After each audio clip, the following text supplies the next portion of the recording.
All right. How's it going, everybody? We are live. Let's do it. I really rushed for this. I spent most of my morning just preparing for this one. You guys,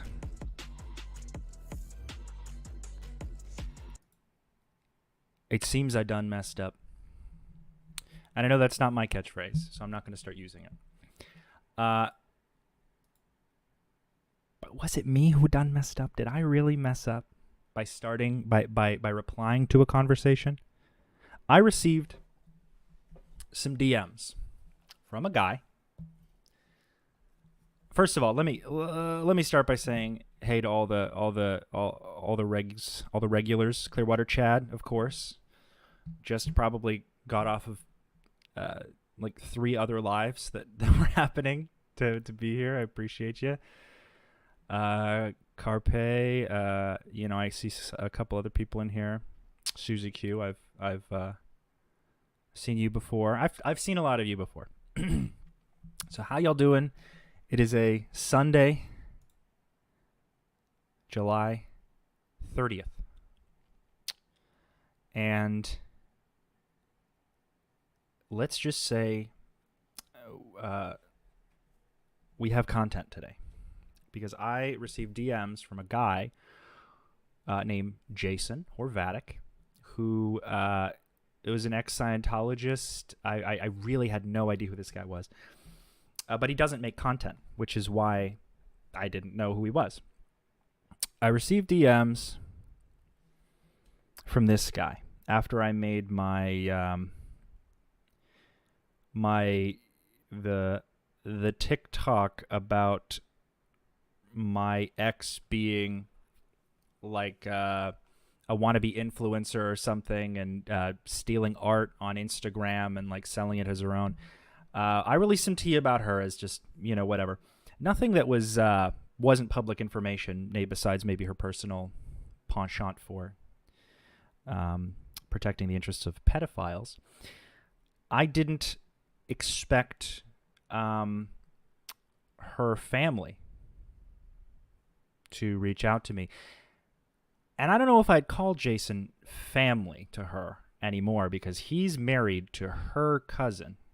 So Jason's married to one of Ruby's cousins. I know Ruby has a lot of family members, so it's really hard to keep track. I get this text on Wednesday. That's this message on Wednesday on Twitter that says, "Dude, pull your head in. The Bromwells betrayed me too, and I have no love for them. But doxing Ruby is to lower yourself to the same practices you're protesting. Let it go. Start building something better. Best, Jason, husband of Anne Marie." Who is Ruby's cousin?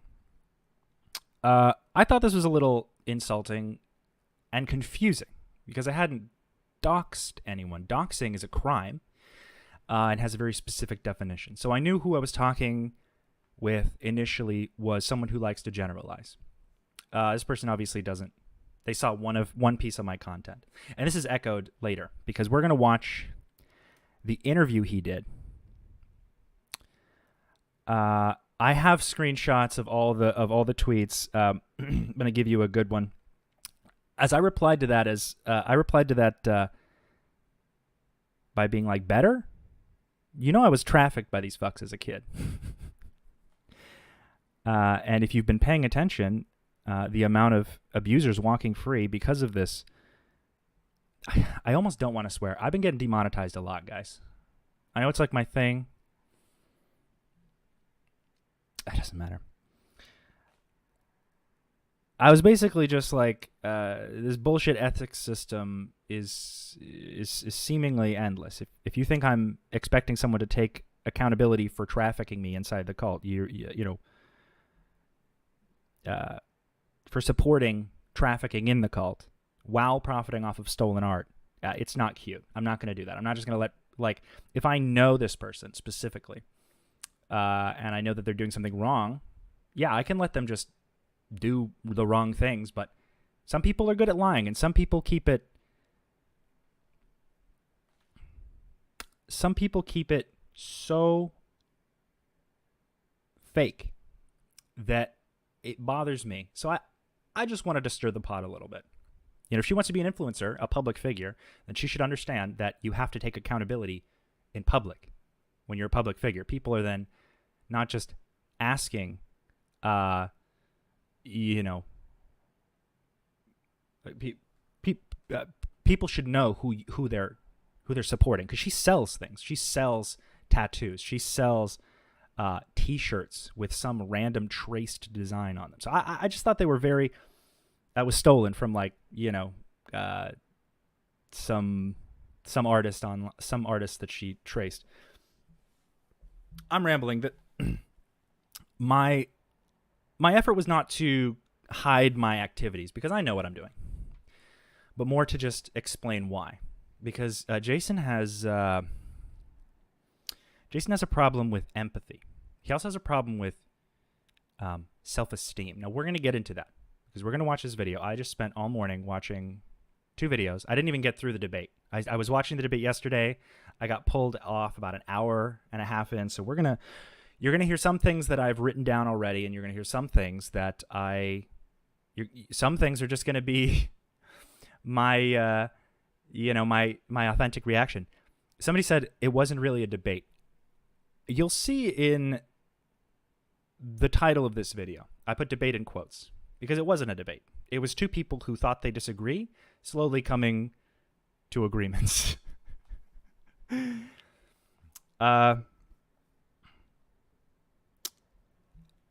Also, we're gonna define a fun word before we start: straw man, because Jason loves to use this buzzword. He also loves to use straw man arguments in order to get what he wants. He overgeneralizes. He oversimplifies. There are some personal opinions of his that almost slip out, but because Aaron is so anti-politics, we didn't really get them. Actually, hold on one second. That reminds me of something I forgot to do.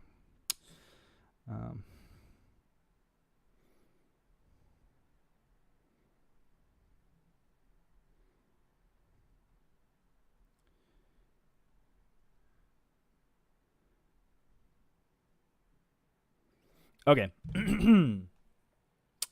Now we are going to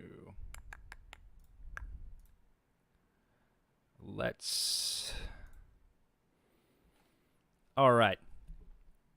And you know, with all the bullshit I get from like current Scientologists and from people who follow my dad, I find it just a little patronizing that, like, this guy,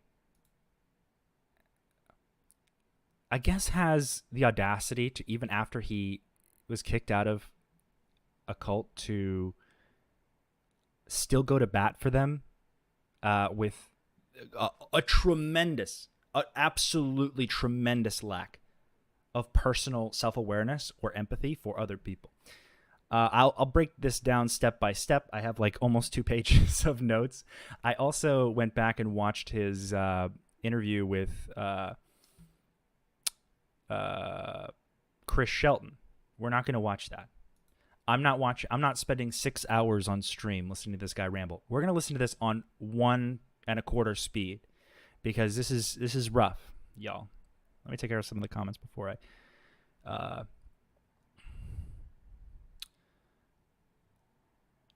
It's worth watching if you want to see Aaron politely dismantle a nuanced bro in a debate. Yeah, again, it was. I really wouldn't call it a debate, because a debate doesn't really, a debate's sort of like an intellectual dick measuring contest. Not many people leave a debate with a changed mind, especially if you're like a professional debater. I don't like to debate, okay? I believe in something called objective truth. Now, this is a very controversial subject, because there's a lot of avenues for information to reach your ears. So you could never really know what is totally true.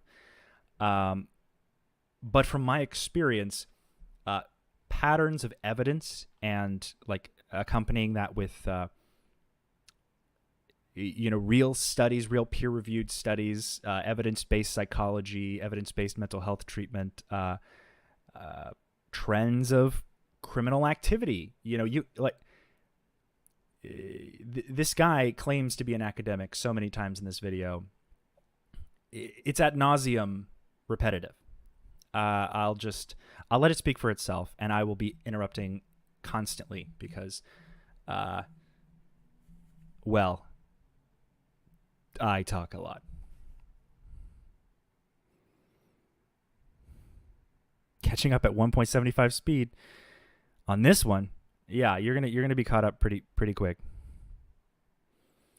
On Aaron's YouTube, he said he could become a Scientologist after his critical thinking analysis, but not support the church. He as in Jason, or he as in Aaron?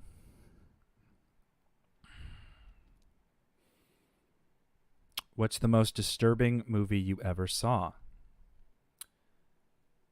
Disturbing?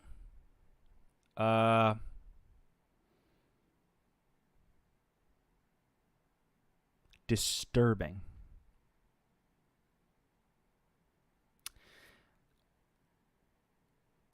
Because my definition has changed over the years. Disturbing. A Human Centipede Part 2. Or the Human Centipede 2. The Human Centipede 2 had no reason, had no reason to exist. Although I understand like this actually pretty interesting like fourth wall reenactment. It was black and white. They shouldn't have made these movies to begin with, but they made them. I watched them. They made 3 of these movies. The third one you can skip altogether because the third one is like a parody of the first 2. But the second one is like if a guy watched Human Centipede 1 and wanted to recreate it without any medical knowledge, and it is you will be happy that it is in black and white if you ever watch it. I would not be at all interested to see any color palettes, any of that. Okay, it is grotesque. But that is the answer to that question. I thought I might just get some of the more conversational things out of the way. Clearwater Chad watching all SBTV streams at 10x speed. Oh my god. Ian, maybe you talked about this, but I'm new to you. How is your Berg? I think the question is supposed to be how am I a Berg, but my name is Rafalco? Well, that's a simple one. It's my mother's maiden name. So my grandfather's last name was Rafalco. And I vibed with him. I had good memories of my grandfather more than just about anyone else in my family. I respected him. He was a very nice, warm-hearted guy. And Berg is a dumb last name, like objectively. It's very easy to bully. I was made fun of and bullied a lot as a kid for my last name. Might have some reason to play into it. Simply don't care. Also, I was raised in a cult. So personality issues and like identity issues, people tend to change their names when they leave Scientology. It's a weird thing, but you're looking to not lose either who you are, and if you have lost who you are, when you leave, you look for a new identity. It can branch either way. Some people double down into Scientology and they become narcissists. It's another personality disorder.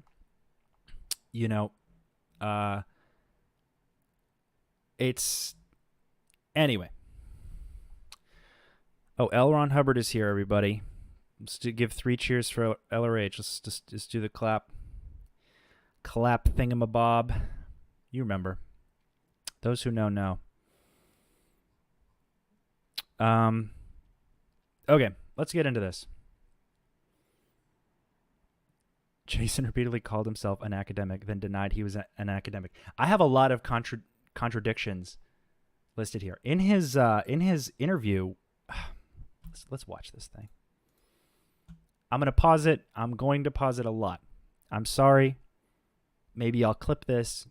I don't care. This started between a conversation between him and I. He wanted to have some sort of weird separate debate. Like the way he was talking about me, the way he was responding to me in the DMs was like super chaotic. So I just dropped it. And then he starts like beckoning, pleading from the rooftops to have a Scientologist to debate him. And Aaron answered the call, as Aaron does for content. So what we're about to see is that interview. It's long. I have it on 1.25. We're gonna go through it. If you have to leave, you have to leave. This is gonna be a long thing. I do this. This is kind of my thing. I do annoyingly long streams. But yeah, catch it later. Let's. What's the Church of Scientology so afraid of? This is Jason Horvatic. Welcome back, everybody, for more SPTV, where every day is a great day not to be in a cult. Seems like Aaron's microphone isn't working. We are here for the showdown of the century. I hope you guys are ready, because it is going to get bloody. Okay? All right. I'm joined today by Jason Horvatic. How are you doing? Good, mate. Doing good. Thank you for... They become almost friends. I will say I don't like debates. No, I don't think either of these people. I don't think Jason is going to change his mind. I don't think Aaron has changed his mind at all about Scientology after this conversation. Is why I think debates are very kind of like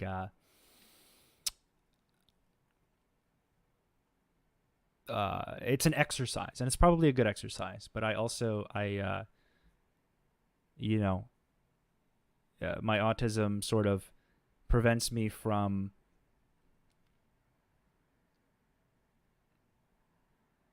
instead of saying like a million things I shouldn't say, I prefer to keep it concise. Let it hit me, digest it, think about it, and then say it again. So I don't think I could, make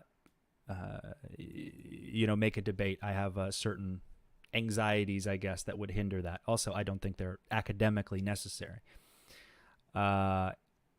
especially when we have like evidence and anecdotal information and like evidence to back up anecdotal information of abuse, like a lot. So you're gonna hear a lot of stuff. You're gonna hear a lot of buzzwords from Jason, but he's only been he started going to college like 2 years ago. He says he's 2 years into college from what I understand. Yet somehow he's this like wondrous academic. He told me that I happened to mention to him in the DMs that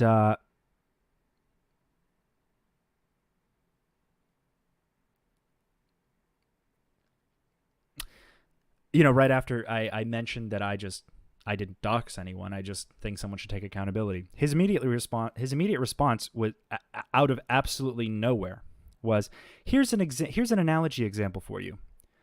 Dude, you're an American, yeah? Why do you support all the BS crimes your government have done? Huh?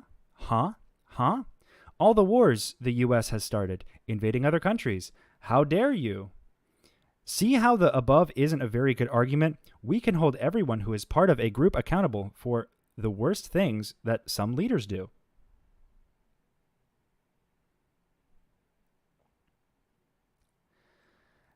And this is how I know this man has never watched a single one of my videos. This overgeneralization of a separate topic, it would be rough. That is completely, disrelated to this. It would be rough to attempt to hold 200, 300 plus million people responsible for something that the governing body of their entire country does. That would be rough. You're right. Oh boy. But not only do you think that I like my country, which is an interesting take, you said cut and dry. I'm gonna stamp it and mail this one. This is a flawless argument. It is actually a straw man. It's such a off-topic straw man that I never want to say the word straw man ever again because of how many times it's used, both in his vernacular and in this video.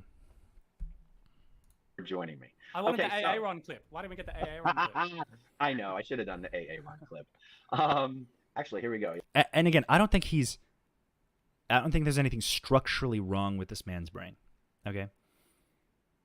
But there are things about him that kind of bleed through.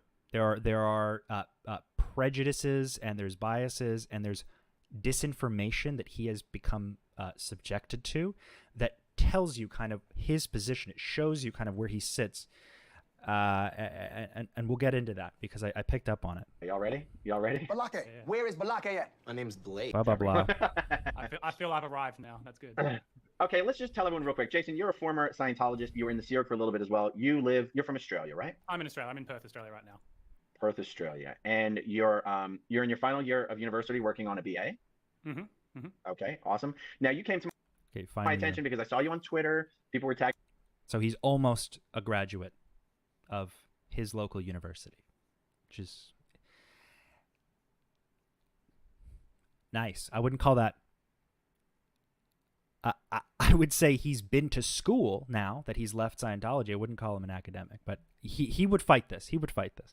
If he was in college if he stays in college and continues to pursue different, this sort of academic route for another like decade or so, I'll call him an academic. But anyone can call themselves an academic these days from reading a fucking article on Breitbart. So and he didn't watch any of Aaron's videos, or he watched like 3 of Aaron's videos and thought, oh, I'm just going to do this. He's never done a stream before. He's never talked about any of his ideas. So what you're going to see is he comes off like, well, everyone needs to do this. And then he's like, okay, why? And he's like, oh, I didn't think about that. Tagging me on Twitter. I don't know if it was you or someone else wanting to debate some Scientology things. And I would, just for context, so I messaged you on Twitter DMs. Hey, what would you like to debate? Now, by the way, when we were having this message, I didn't realize you were a former Scientologist. I thought you were just an academic who decided that us former Scientologists weren't very good at speaking about our experience, and you wanted to bring some culture to the conversation. Okay, so you go, hi, Aaron. My angle is to this. Kim White, to me, Jason kept losing track of what they were debating about. He's an academic, therefore he cannot choose whether or not he likes Scientology. He seems proud of DM being nice to him. Yeah. I haven't seen the entirety of it, but he goes back and forth so constantly. I have a theory for this, and I'm going to really wrench into it when it comes up, but I think it's... Hold on one second.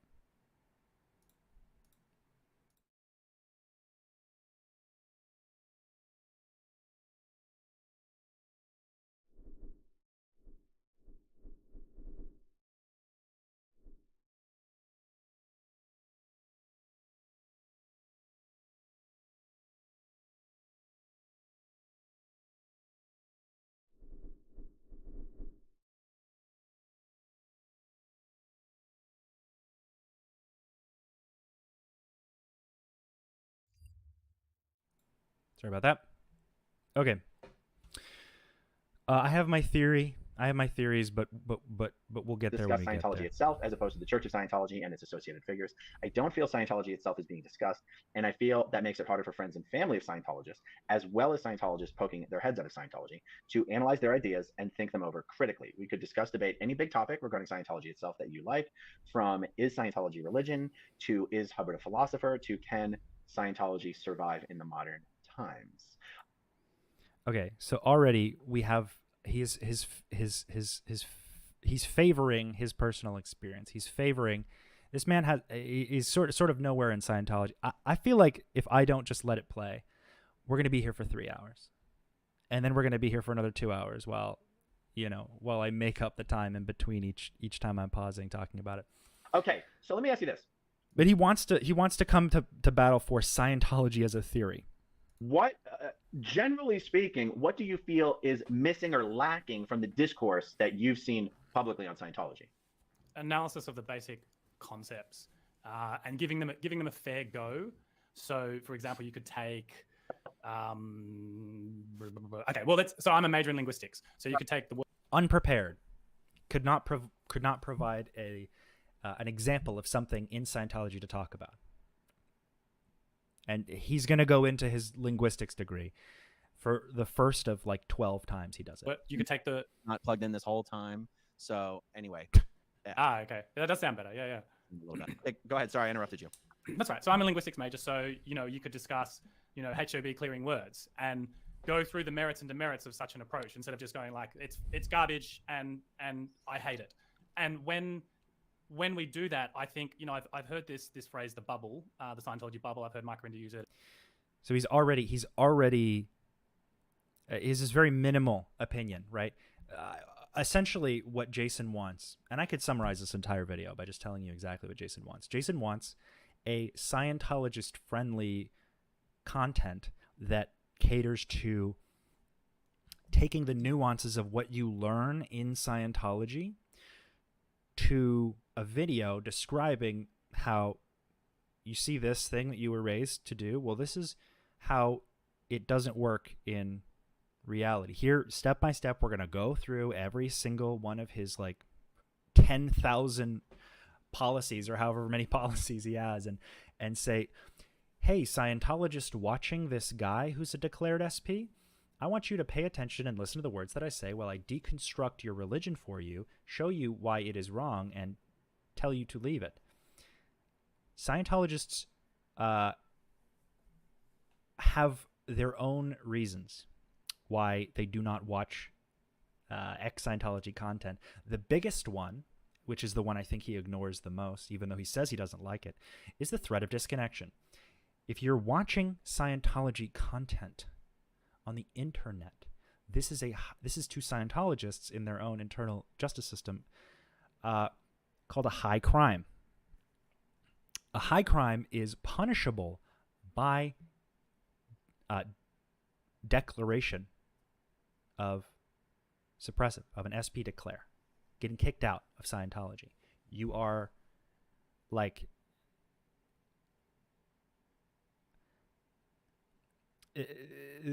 there's an actual underlying reason why you can connect all the pieces of Scientology to a form of manipulation, but this is something Jason has not he was never really asked to come up to. He was never really put any pressure. They do talk about what he talks about is the difference between Australian Scientology and American Scientology. And I having my ex-wife having been born and raised as a Scientologist in Perth, Australia, I've been to Australia and I've met Australian Scientologists, and I can say that there is a difference, but it's not a difference that makes Scientology better. This is a difference that makes your memories of Scientology better, because in Scientology, you have structures of management. You have the individual orgs, the churches that you would see on the street, and those are manned by mostly staff or Scientologists who are working there but who have not signed this billion-year contract, which I don't even know if he gets into that, but he did sign one. He says he's been off and on in Scientology his entire life. He's never been fully in it. And then he also says,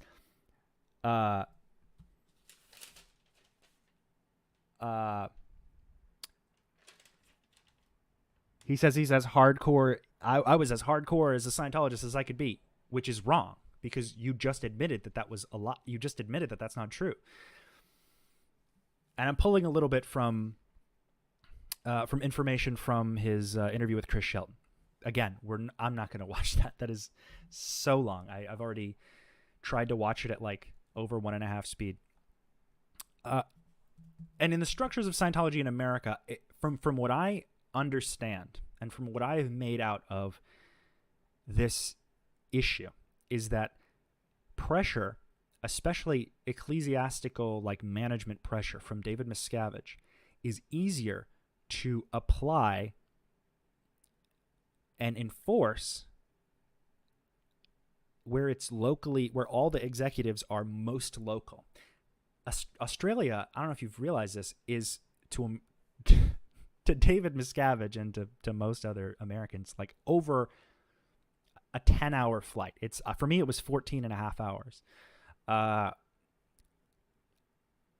I don't think they're sending a lot of people on those flights who can't locally, I think they're hiring very locally for there. I don't think you're getting the kind of like ruthless COB run discipline that almost all American Sea Org members have at one point or another experienced. And I'm not saying that you can't have good experiences in Scientology. It's designed on a tiered system of an exchange of compromise. You compromise a little bit with something that makes sense, which makes you more, especially if you pay for it, it makes you so much more susceptible to doing a bigger compromise and a bigger compromise and a bigger compromise. And there are sociological reasons why people lock themselves in, but it is not by any fault of their own, because you need the Scientologist pressure, assuring and ensuring and reassuring and like pushing these people and using hard sell to get these things sold.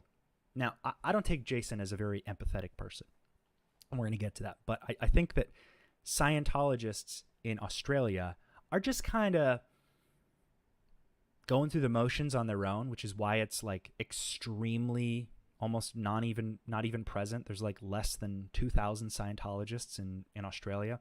So you can see like it's so non-existent there. It's almost like not even worth, doing the whipping. Although Andrew Bromwell, who was my ex-father-in-law, he was the director, like the executive director of the Scientology Church in Perth, and has like literally been abused by the ethics system of Scientology his entire life. And he is nowhere on the bridge. He is nowhere doing any of the services, any of the Scientology. He's doing none of that stuff because he is constantly getting in trouble with management. Like there's a literal like pressure put on you, especially when you're in America. There's the military-like conditioning that is very easy, I think, locally, but very difficult abroad. So I think Australians are just a little bit more laid back, especially you have to pander to a person's culture in order to,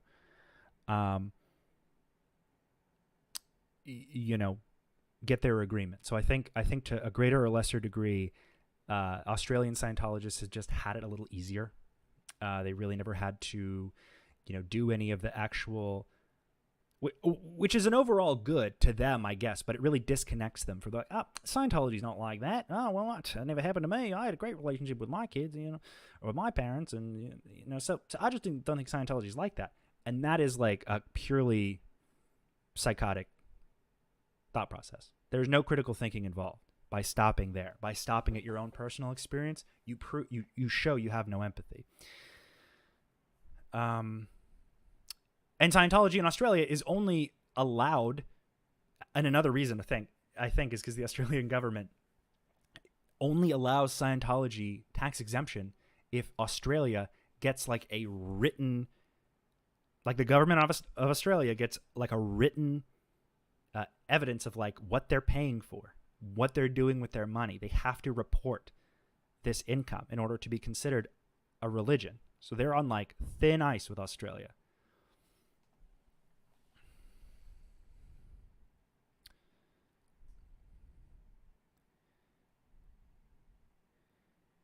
In his mind, LRH is a philosopher and Scientology is a religion, and I had the impression that he didn't really listen. That's completely correct. And I think that I think oh God, I think it's just easier for some people to disconnect, especially when you hear like why. Like he wrote a book about Scientology and like deconstructing it before he went to university. So all of his academic, like it's very contradicting when he keeps saying that I'm an academic in my book, The only thing I'm getting from this is that you wrote a book and you went to school to back up what you said in your book. And Jason, if you're watching this, you know, I'm going to be done with the conversation by the end of this stream. I don't want to revisit it. You know, you can tell me how you felt about it privately. I'm just going to tell you, you do not know who I am. You do not understand that other people are allowed to have viewpoints like this. Also, I don't have to care how I'm seen as long as I'm being myself. Like, as long as I'm, you know, using your academic labels to say you have an opinion about what is the right and wrong way to handle Scientology is cheap talk coming from someone who has done nothing for the ex-Scientology community except try to sell his book and put his help through a paywall. Yeah, try again. I'm sure you'll get there, and I don't think that you mean as much harm as you're causing with your argument, but it's not helpful. And you should listen to other people. Not everybody, but people who know more about the topic than you do. I think you've spoken about it as well, and others. I feel that bubble then gets created from both sides because it acts as a straw man for Scientologists. And Number one, I went through this. I came out in late 2000. Drinking game. We drink every time he says straw man or academic. 17, so it's fairly recent in the grand scheme of things. And I tried to listen to some of this. Admittedly, you weren't around then, you know, with your channel like this, but or were you? Maybe you were. But anyway, I didn't, for whatever reason, I didn't pick up on you. I watched the Aftermath. I watched. He doesn't even know. He has no timeline, and he calls this a debate. Glowing Clear. I watched. I listened to all of Leah and Mike's podcasts. I listened to some Chris Sheldon, John Atack, those sorts of figures, and they consistently let their frustrations get the better of them, and then the both sides argument. Absolutely, and we can play that game. But I think Jason has a little bit more faith in David Miscavige than honestly anybody else does. He has as much faith as any devoted Scientologist has in Scientology and in David Miscavige. I'm sure he thinks David Miscavige is a great guy, smart guy who's just, you know, other people don't see him very well. I mean, he was literally victim shaming in my DMs. So, you know, maybe we just don't have a clear, like, I want him to be clear about what he wants out of his conversation. What message are you trying to spread? And it was only through dragging and watching almost 2 hours of this whole thing that I actually understood what he was trying to say. So that is why I wouldn't debate this guy, because I don't even think he knows what he wants.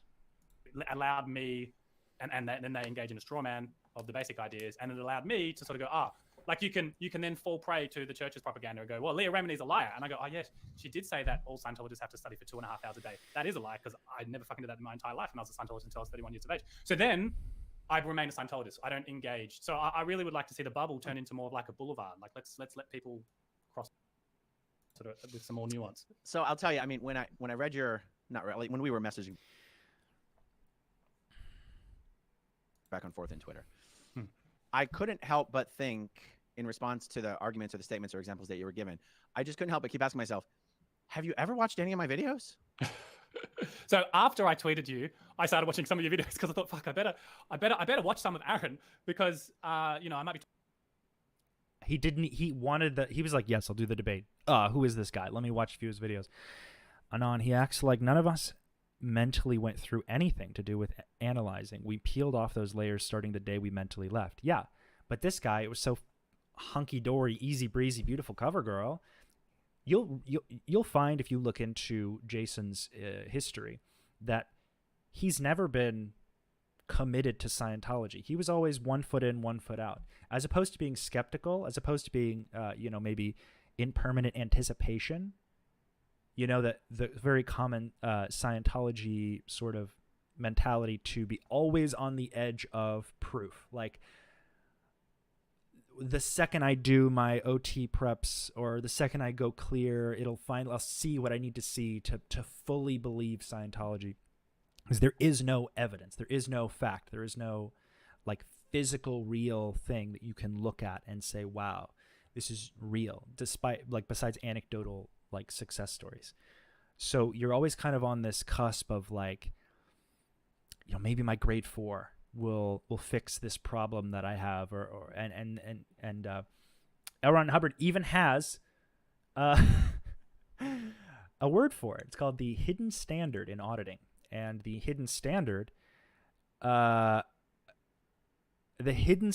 Scientology, L. Ron Hubbard says, is just a characteristic of suppressive behavior of SP. So you're either all in, or you're like a hidden suppressive, and that's where the PTSSP stuff is supposed to come into play. But only when you're really under the influence of Scientology. When you're out of Scientology, PTSSP stuff is just like feathers blowing in the wind. It means literally nothing. I know he didn't say Leo was a liar. He said he's basically saying that you can't say anyone's a liar if you yourself have been perceived to be a liar. Like he's oversimplifying the ex-Scientology community in, well, they're just ex-Scientologists because they have trauma and they're being emotional, and well, you can say, you know, China commits crimes. Should we just all say that all Chinese people are bad? And it's like, these two things do not come together logically. You present... I'm going to get to a certain point where I can really dig into the psychology of Jason, because I've met people like Jason, and we're going to go... I'm not a therapist. I'm not a psychologist. I have a lot of hyperfixations, and a lot of them are in psychology and mental health and cults and coercive control. And, you know, I myself had it worse than Jason. I don't think I've had it the worst, which is important for me to be sitting here, not like claiming that I told my story, I've wrapped it up, Scientology's dead now. You know, it's like you have to understand, if you want to. You don't even have to, but like understanding like how this happens, like how people can manipulate, how one person can manipulate 1,000, 10,000 people, you know, 1 million people. How is that possible? And you get into the nitty gritty of the details. This guy pretends to care about nuance and ignores all of it. Talking about my ass, and maybe Aaron's already doing the good work. Look, yeah, your content is the best I've seen. I watched that documentary you guys did yesterday. Tough act to follow for someone like me. Jesus, you know. And you know, the black screen text explaining what, you know, the RPF was or ethics or whatever. They were all really good, spot on. I didn't get to see the Aftermath documentary. I had no idea it was coming out actually until I was invited to a screening like yesterday, like as it was coming out. But I was like, what the whoa? I always seem to be invited to the SPTV stuff at the last possible second, and I don't think there's no mystery about that. But that's why I couldn't go. I was at Walmart. I was grocery shopping, and I could not attend. But I'm gonna watch it. I won't react to it on stream. I think it deserves probably its own watch. You know, supporting that content. All the proceeds, to my understanding, go to the Aftermath Foundation. All the ad revenue, all the donations, what have you.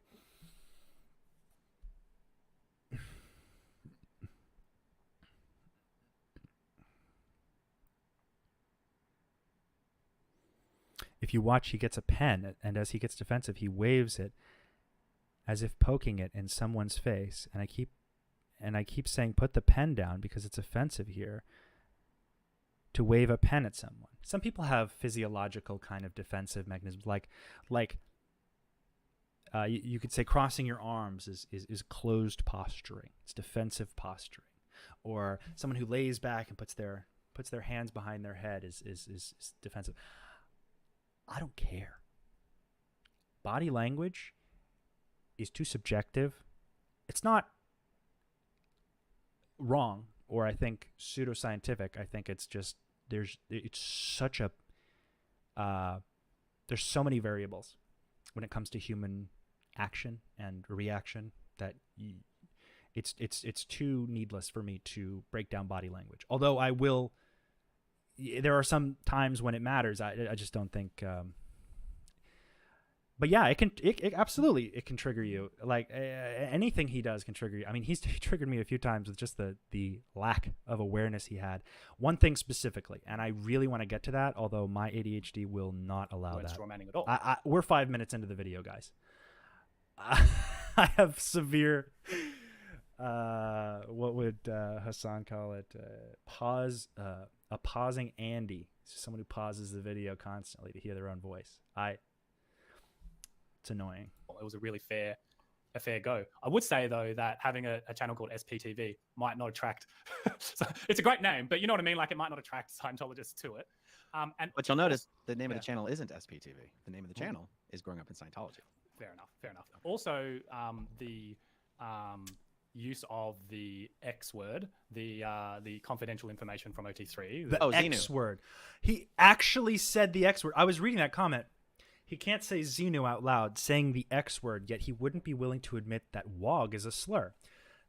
Well, that's because Jason is racist. And I don't mean that he's like an American racist. When I was in Australia, I noticed a strong lack, and I mean a severe lack, of people of color. And in America, we're so used to like caring about the sensitivities of marginalized cultures because they feel affected by it. They get affected by these words that carry meaning. And I'm sure as many young people used to use words like that frivolously, you grow and you learn that they mean things. You learn that words can hurt people because they have meaning and context. And like, if it's a slur and you care about people and you care about people in general, if you're racist against people, you don't care about slurs. If you don't give a shit about these people, if you think that they're, it's like it's free speech, I should be able to say the N-word, then say it. But don't think that, like, if you have to shorten it by just the letter word, it's obviously pretty bad, and you know that it's bad, which is why you're not saying the word. You need like permission to say it. It's a bad word because it means bad stuff. It's like he says WOG because it's a word he understands the meaning to. And I was shocked that just because it's context and just because it's the experience I have, my ex-wife, who was born and raised in Australia, hadn't seen a black person in real life until she came to America. So they don't really get the same. It isn't the same. Just how like.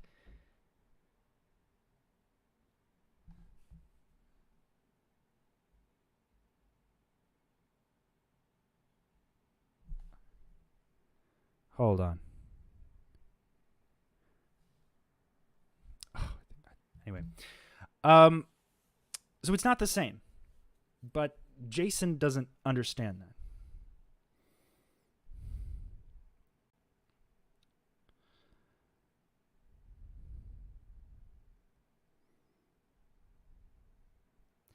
Okay.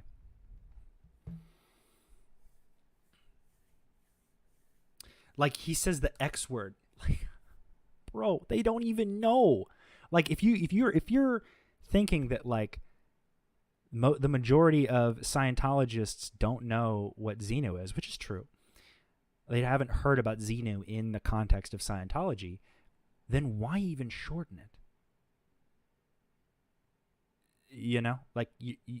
He is under the impression that Scientologists are a marginalized group, and why I think that's wrong is because if they didn't want to be marginalized, then they shouldn't be in a group whose management actively engages in oppressing people and harassing people and manipulating people and paying off the police and doing shit that we watch them do. Period. End of sentence. Clearwater Chad, thank you for the super chat. Chad declares under penalize of law that Ian is to be invited first to any and all events held by Clearwater Chad, effective immediately. Well, Clearwater Chad, I am honored. If I could cry on command. Just one single tear. But like a shiny one, you know? Made my eyes glisten. Appreciate you, Chad. Appreciate you. Right. That is going to push. Like, so there's a book. This is an academic book. It's a bit fancy. So he has not developed his own opinions on this. As you can see, he defers it directly to a book. It's called Among the Scientologists. It's 2000. Guys, he can read. Did you know that? Look he's got a book. Jason bought a book. Yay! 2018. Sorry, that was. I could be an asshole, Jason, but it is because I'm tired, and I do not have the patience to be nice to everybody. To do sociological studies in the church, and he estimated that. Who wrote that? Who wrote that? A academic called Donald A. Westbrook. And to give you an idea of how snooty it is, it's called Among the Scientologists: History, Theology, and Praxis, which is a very fancy word for practices. So it's one of those books. And was that, I'm sorry to keep interrupting you. Is that a book that was written with the cooperation of Scientology? Yeah. This is his PhD thesis. Well, then he's a fraud. He's a piece of shit. That's no good. Well, okay, yes. I loved that. I laughed so hard the first time he said that. I mean, props to Aaron where it's due. Like, putting that on the table, like, this is already flying over Jason's head, but like stopping him dead in his tracks. He thought that, like, he has this very weird idea of what academia is. So for Aaron to just kind of like just stop his little train and be like, well, actually, this is incorrect. Jason's going to try very, very, very hard to sweep it up, but does not succeed. Yes and no. His position was like, well, let's take it from their perspective. So in academic work, you can take it from the Scientologist perspective. Then you have other academics who take it from the anti-Scientology perspective. You have academics who take it from a neutral perspective. Like, it's okay to do that sort of work. And he does acknowledge that. He's like, I understand that this is from a very biased perspective. How is it even any better than just having Scientology write the book? Woo. Oops. Well, yeah. So, you know, saying that like, oh, well, let's hear it from both sides. Well, clearly both sides were not told, because what you got out of it is that Scientology is not so bad. There's just a bunch of people who, you know, have crimes that they're hiding from Scientology. So they obviously just lie about Scientology. That's all they do. It's very, very tone deaf. Not very academic of him also to only look at literature that favors Scientology. And if he looks at it, I mean, he doesn't seem to be a fan of Scientology as a group, which makes no sense. Because if he thinks that Scientology is this beneficial, then why is he declared? He's been trained in sociology, a bit of There's a reason. There is an answer to that. Philosophy, religious studies, and so on. So he's explaining it from an external perspective. Did Scientology have final approval over the final? No, he covered that. No. Apparently he impressed them so much they were laissez-faire with it. But yeah, no. I don't believe that. I think he wrote a good book about Scientology, and they were like, oh yeah, this is good. Thank you for making us look better. No, I get it. I'm not. Thank you. I get it. Look, when you say stuff like that, any Scientologist who might be watching, they're going to switch right off. Now, let me illustrate. Say stuff like what? What that person just tweeted on the bottom of the. Oh, screen. I'm sorry. Oh, Xenu is my homie. You got it. Yeah, but that's not true, because most Scientologists have never heard the word Xenu. Hey, that's our word. That's our word. You can't use that word. But it's not going to make them turn off. They're going to think it's not even true. They're not like they don't even think Xenu is like a real. They think people are lying about like the Xenu story. They think that's made up. So, and that's the impression that Scientology as a group wants to perpetuate. So you're making it a problem and making the Scientologist comfortable. If you want to become a deconstruction like professional, that's fine. You work out the nuance, you work out how to get every man, woman, and child out of Scientology and practice this holier than thou method that he seems to be so certain on. Practice. Do it. Get somebody out of Scientology with your method, and then keep doing it. And then I won't give a shit that you've embarrassed yourself twice on the internet. I don't even know what it means. Well, okay, so you just satisfied 3 times if you count me absolutely ratioing him on Twitter. my point. So you know that, right? So he estimated about 3.5% of Scientologists are clear and 0.4 have started OT7. So yeah, I would estimate people have done OT3, 3%. So when people keep talking about this OT3 stuff, yeah. Go ahead. Well, it's a straw man. It's like less than 1 in 20 Scientologists. What's the believe straw it. man? What's the straw man? The straw man is to assert that the OT3 doctrine is what Scientologists believe. Nobody has said that's what all Scientologists believe. In fact, I can tell you most people who discuss it, and 100% of the time that I discuss it, I say most Scientologists have never heard the Xenu story. Okay, so see how Jason has made his point. He slapped his point on the table. This is a firm position. He did not expect Aaron to provide the truth, and maybe he did. But like you can see, like after this, how quickly he backs away when he fails in his like, I'd say it fails, but there is no like winning or losing here. Like, I think everybody lost in this interview, but like he puts his opinion down. Aaron counters it so simply for this question, and then look how he pulls back. But it is also, if we use truth, capital T truth, that is what Scientology believes, even if most Scientologists are unaware of it. Yeah. Oh, I agree with you. I don't have a problem with what you're saying. I'm just right there. Yeah, I agree with you. I don't have a problem with what you're saying. He does this other thing later. Says something like, that's interesting and we can discuss that or we can investigate that. Instead of actually being like, well, no, yeah, you're right. That makes sense. I guess your side means a little bit more. Like your opinion on like but he breaks his own rules because his singular opinions make up the entirety of his belief system. He can't, like, as things start changing and people poke holes, there's this kind of insecure need to like cover it, move on. Yeah, well, there's still this other stuff that I have over here that shuffling his papers to see, like what he believes. It's exhausting. I'm just trying to point out that surely you must recognize that it creates an additional barrier for, like, okay, when I first came out, one of the first things I listened to this was, I think, 2018, 2019, I was listening to Joe Rogan podcast at the time, and Leah Remini made an appearance on Joe Rogan, and I was like, ooh, I'll listen to this. And that was very... It's a very annoying interview. Joe Rogan is very difficult it's very difficult for him to actually give a shit about things he doesn't understand. Very nervous for me. You probably know, the first time you like step out and really listen to a critic, it was my whole life and it was nerve wracking.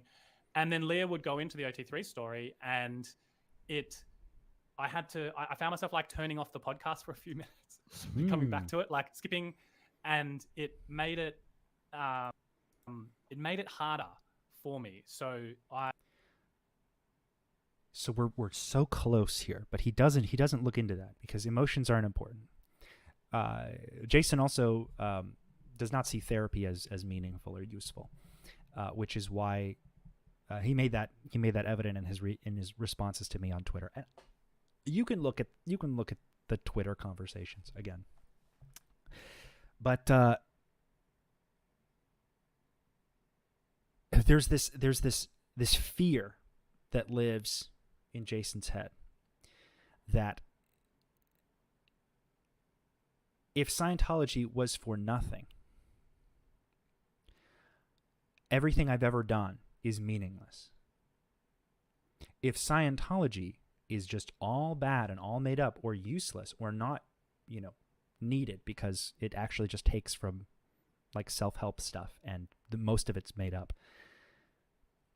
the loss would be so tremendous. He would lose all foundation of self, which is true. It can happen. He's mentioned being very close to having broken down in the past. And he's going to say this verbally in a few minutes. But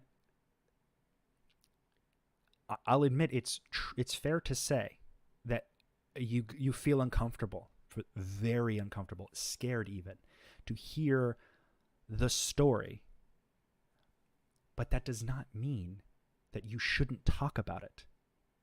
If you're in a group who is lying to you, actively manipulating you, promising you things, promising you abilities beyond human understanding, telepathic communication with ancient aliens that were trapped and brainwashed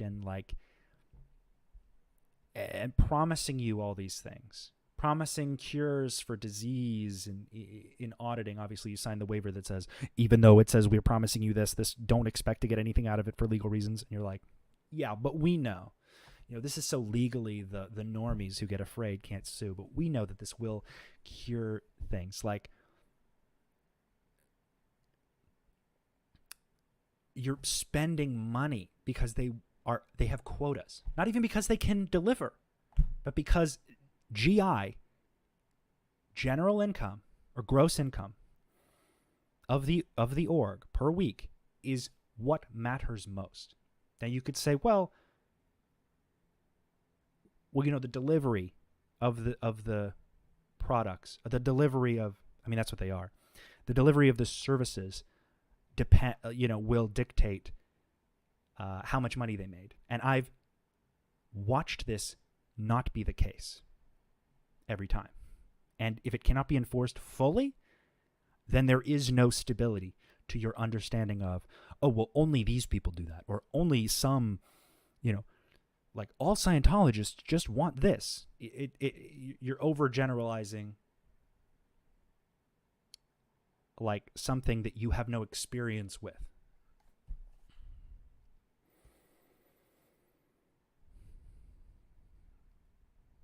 I believe that I know other. Carpet, what you say what you will about Rogan in the Trump era, but OG Rogan was one of the first people to blow up discussions about going down in the same Scientology rabbit hole, which was unheard of in 2012 media. I agree. And how far he has fallen. I have no interest in talking to Joe Rogan, however. After the Ron Miscavige interview, that was just disgusting. How Joe treated Ron Miscavige. It was just like belittling this poor man who, anyway,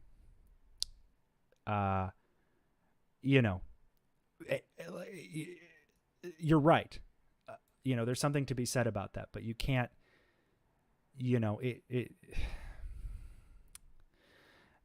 shit's crazy these days. So Scientologists who sort of have that same reaction. What was I saying? I'm not just talking about the OT3 story. I think there's. Oh, right, the OT3 stuff. What am I saying? It's. What am I saying? It's you want. Let me jump in for a second. Go. Because there's a little bit of an irony in the fact that we're on opposite sides of this talking point, at least in this current conversation, because I have explained many times that the reason I am so fair and accurate when I talk about Scientology, aside from the fact that the longer I spend out of Scientology, the easier it is for me to joke about some of these things. Of course. But the reason I'm so fair and accurate is, to the best of my ability, is because I do intend to create content that is that I believe is, which I don't disagree with. I think Aaron, I think Ron, in the sense of like what he says is not he doesn't lie directly to his audience. He doesn't say things that are untrue. He reports what is reported to him. He does not, stretch things. He makes leaps for I'm sorry. See, this guy's got that goddamn word stuck in my head. He'll exaggerate sometimes, and he'll make jokes, and that part I kind of get, and it can be brash at times, but always fair and accurate. Like in contrast to Jason, is not a hard bridge to cross, is relatable to someone No who's pun still intended. in the Scientology bubble. And that because I personally, when I was 17, 18, 19 years old, was living in Hollywood. There was a 2-year period where I had no actual connection to Scientology. And I was working at this internet cafe on Hollywood and on La Brea called Cyber Java. And this is relatively early days of the internet. And I stumbled upon that clambake, xenu.net, whatever the fuck website.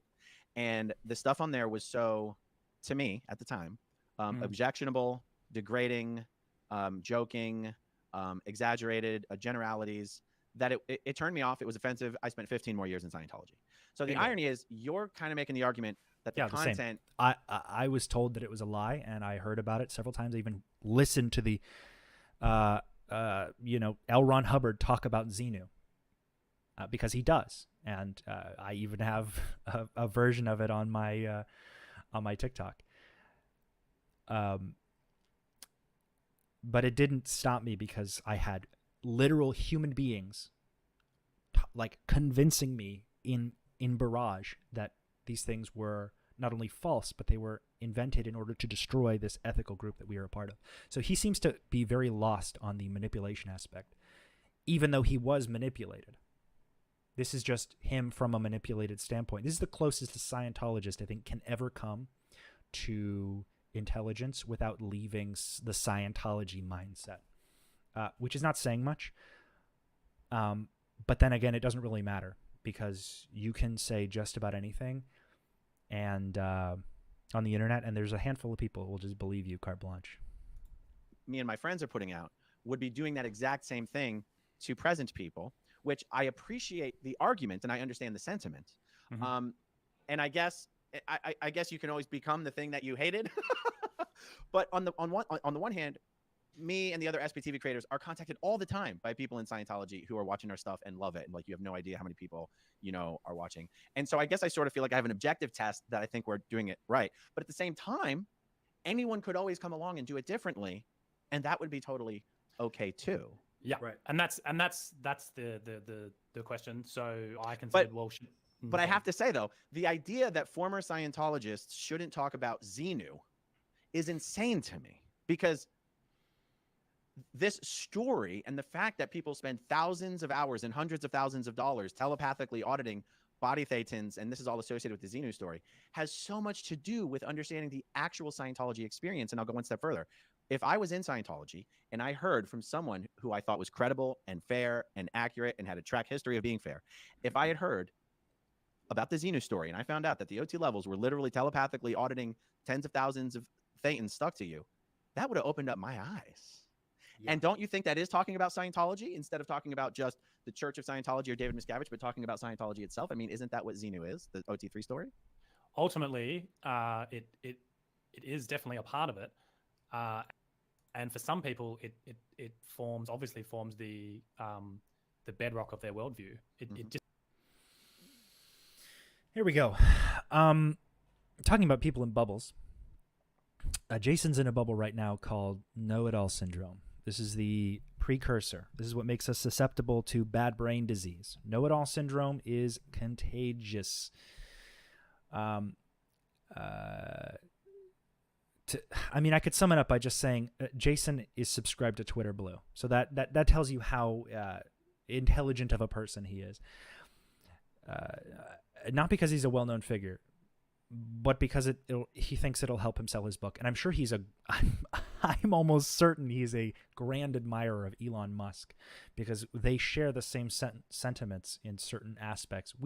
Aaron does not. He is like politics phobia on his channel, which I think is one of the only reasons he has grown to the size that he has.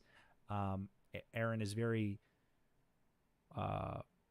It's hard to find something that Aaron said that's polarizing or controversial. Okay, especially from the ex-scientologist viewpoint, it's you're in on certain things. You're dialed in to chains of nuances that lead to certain actions to happen. So for example, let's say there's a group of Scientologists, group of teenage Scientologists, and they're all talking. It's at their Scientology school one day, and one kid says, yeah, I don't know why people get so upset about Xenu and stuff. It's not even real. It's not even what we believe. Him saying that word will either confuse or imprint on these other people, or terrify them. Jason is saying that this fear should be avoided, but ignores the source of the fear. Why are they afraid to talk about Xenu? What happens when you talk about Xenu? What happens when you watch SPTV? It's all the same. He's talking about like, yeah, well, you don't want them to get declared right away. They are a part of a group that is holding them by threat of losing all their family or friends, or personal like obliteration, depending on social obliteration, depending on how many Scientologist friends they have, how many people they'd interacted with who are Scientologists. I had most of my friends and all of my family, for the most part, were in Scientology. So, like, you have this these varying levels of loss, and Jason doesn't seem to care that there is a fear of disconnection and loss, although he doesn't like the disconnection aspect. He glosses over the nuance, even though he pretends that he's all about the nuance, which bothers the absolute heck out of me. I'll tell you that. I'm heckin' peeved. Just never did for me. And when I heard the story, it doesn't bother me. I can see how it's an extrapolation of everything that comes before it. So it doesn't it doesn't have that. It didn't have that same reaction to me when I heard it. I was like, oh, okay, like whatever. Like it was a bit of a no issue for me.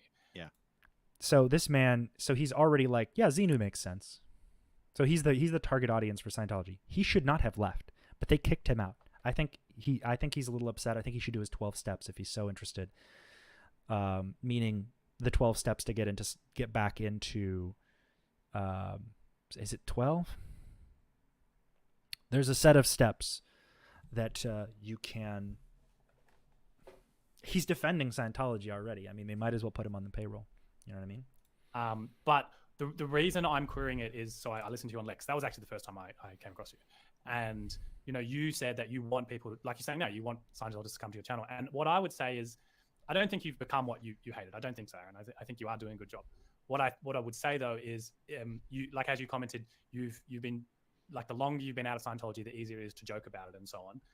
To Scientologists, as you would know, that can be very abrasive. I didn't want to come here and just criticize you. But why?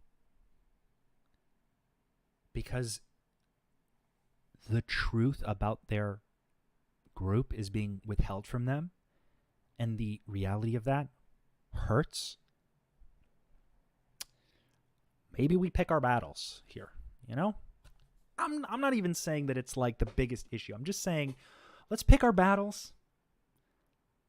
Why was he thrown out? Because he wanted one foot out. He wanted to be like what Scientologists would call wishy-washy. He was out KSW. He didn't want to, like, as someone who actually poured their life into this group and took it seriously, because for me, it was the threat of eternity. And I don't know how it wasn't for these guys. I mean, they read the same books that we did. They just, I guess, didn't give a shit, which is weird because, like, it seems almost like, who the fuck is this guy who, like, never got, like, the authentic, Scientology experience, like, talking about how great Scientology is. Not to downplay his, I'm sure he saw some things that he didn't like, and I just don't think it matters to him. I just don't think any of the, like, one of the things he messaged me, it's just something that I think it's interesting that he didn't bring up in this interview.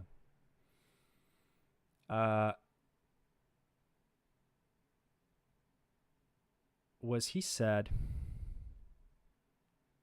I sent him an article about that human trafficking lawsuit, the forced marriage allegations against David Miscavige and Gavin Potter. Because I knew Gavin Potter, and I can talk about that also, which I forgot to. But, I sent him. He was talking about how he wants to do like basic philosophy on the concept of Scientology, and I sent him that, and he said, "Yes, I'm aware. Careful here. Lawsuit claims. Don't jump the gun. Let the legal system work it out. It may be true, but we should wait." Sure, but you've already kind of capped your interest at I don't think this is real. And maybe he might be just generally undecided about anything, but that's not helpful here. It's not helpful in the discussion. Like when we're talking about like things changing and things actually changing for the better, we're not talking about like, well, you know, let's pick it apart and see which part works, which part doesn't. How about we dissolve Scientology or remove its tax exemption, remove its trademarks, and then once it's no longer a systematic trauma factory and trafficking machine, you'll be free to pick it apart and talk with absolute impunity as to the pros and cons of the philosophy that L. Ron Hubbard, known con man, created and charged hundreds of thousands of dollars for. You see where your like critical thinking doesn't go the full way. It doesn't go all the way to the end of the issue. You stop where it becomes uncomfortable. And there's other things that he says that I want to get to. Proposal for you, which would be to create a safe space playlist, honestly. And you might think that's weird. But I have a good example from Australian culture. So we have an Indigenous population in Australia, Aborigines, and who their country didn't consider as human until the 70s. I'll read all these little things that are popping up afterwards because I keep losing my train of thought. I'm only putting up the ones that don't require responses. Oh, okay. Because I'll save the ones that require responses for when we're ready to engage. Great. Yeah. Okay. Cool. So the Aboriginal population here, part of their culture is it's like a real taboo to see dead people from their culture. So whenever you have a documentary that has Aboriginals that have passed, because the taboo is even if you show them alive, but they have passed since, that's part of the taboo. So when you get an Australian documentary that has Aboriginal people in it that might have passed, at the start of the documentary, it actually gives you that black screen with some text and says, Aboriginal people be advised that, you know, blah, blah, blah, blah, blah. Now, you might think this is a bit pedantic or going too far, but I would make a separate playlist and put up a thing at the start and say, you know, in this video, I'm not going to talk about any confidential information. I'm not going to use, mockery or satire. I'm gonna, it's just a different mode of doing it. And you could do some of your videos like that and just create a playlist. And then you could just mention that in your other videos. Like, look, if you're a Scientologist and you're uncomfortable from some of the things I'm saying, I've got these videos here and you can start there. Like, it's start here, Scientologist. Then do it. Then do that, Jason. Why are you... Then do that. Then make the fucking videos. You know, you show up with demands on your ivory tower of collegiate academic structure when you barely graduated college after 31 years in a education restricted high control group that bleeds disinformation. It literally is seething with disinformation. You show up, and Aaron's also confused about. I'm so surprised at why he didn't say this. He goes into like, well, maybe a linguistics view is a good idea. Then do it. You are the asshole not because you have a differing opinion. It's because you are like preaching from a tower. You are preaching from like I'm very easily distracted and there's noises in the other room, so just ignore that. There are like, you show up being like, why is everybody being so mean to Scientology? Why can't we just talk about the, this stuff? Like, you're doing it wrong. You're doing it wrong. You're doing it wrong. But does fuck all besides buy my book. Like, no.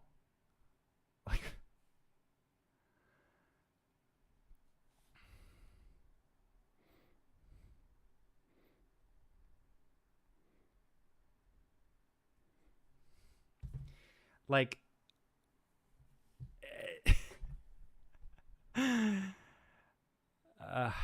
He went to what we called community college. Right, which is not a bad thing. It's just you cannot own, like in Scientology there's this concept of certainty, and there's also a concept of be, do, have, where you start out by owning, and it's three parts. B, you start out by owning this sort of personality. He says he's a writer, so he becomes a writer in his own head. You write something, and then have the experience of being a writer and the credibility, blah blah blah.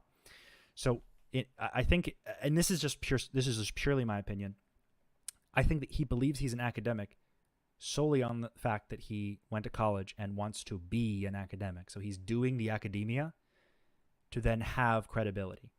But he is still in this, I think we should do, be, have. I think that's the proper, because you're the over certainty with no, like, there's an extreme amount of certainty that you need, and it can bleed over into like zealous, or it can bleed over into like naive or naivete, or you can overestimate or underestimate, your efforts, and you can come off dumb, and you don't want to do that. So don't please, for the love of whatever God is out there, for whatever force drives the electrons through our cells, stop and just listen to people. If he came out of Scientology, immediately wrote a book from whatever ivory tower he's on, and then claimed to be an expert. And maybe he never claimed to be an expert, but the way he's acting and behaving is childish.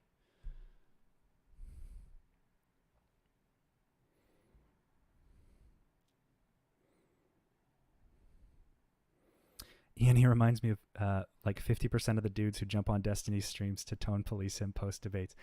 Yeah, and like you're allowed to be, I think, and with debates you get people talking over each other. I think if there's more than two people in a debate, we're drifting away. I've seen some people moderate debates also, which this isn't a debate because there isn't a moderator also. But the moderator between, it keeps them on track, keeps them on topic, compares their opinions. But like, that didn't exist here. But yeah, I mean, he's allowed to even get emotional, but that would academics don't get emotional. He's in academia, so he would never do that. He's in academia. Jason is a bore into Scientologist. Oh, born into. Oh, your typo was funnier. He seems bitter about something. I know exactly what he's bitter about, and he has to say it before I get into it, because but I keep pausing, so that's my fault. Something so like I'm that sorry. could, because my argument, don't misunderstand me, my argument is not to change what you're doing, to stop what you're doing. I think you're doing a good thing. Could have fooled me. Okay, understood. And I guess, I guess my own personal content and style, and Aaron saying, understood, without pushing back, is like he wants to move on. He like a moderator would know how to pick apart and to be like, well, no, let's stay on topic. Well, what do you mean by that? Or like, well, no, because you just said that that the backbone of some people is the Xenu story being all of Scientology. So now that doesn't exist, we're just not going to talk about it. Now that that's not true, or it is true for some people in a vague stance, we're just moving on. Okay, sure. Wherever I might draw the line. Like, for example, here's a hard line that I have. There are some forums, like on the I've been so many men like this who just talk you to death with no logic. Honestly, as a man, I can say that men are the absolute worst.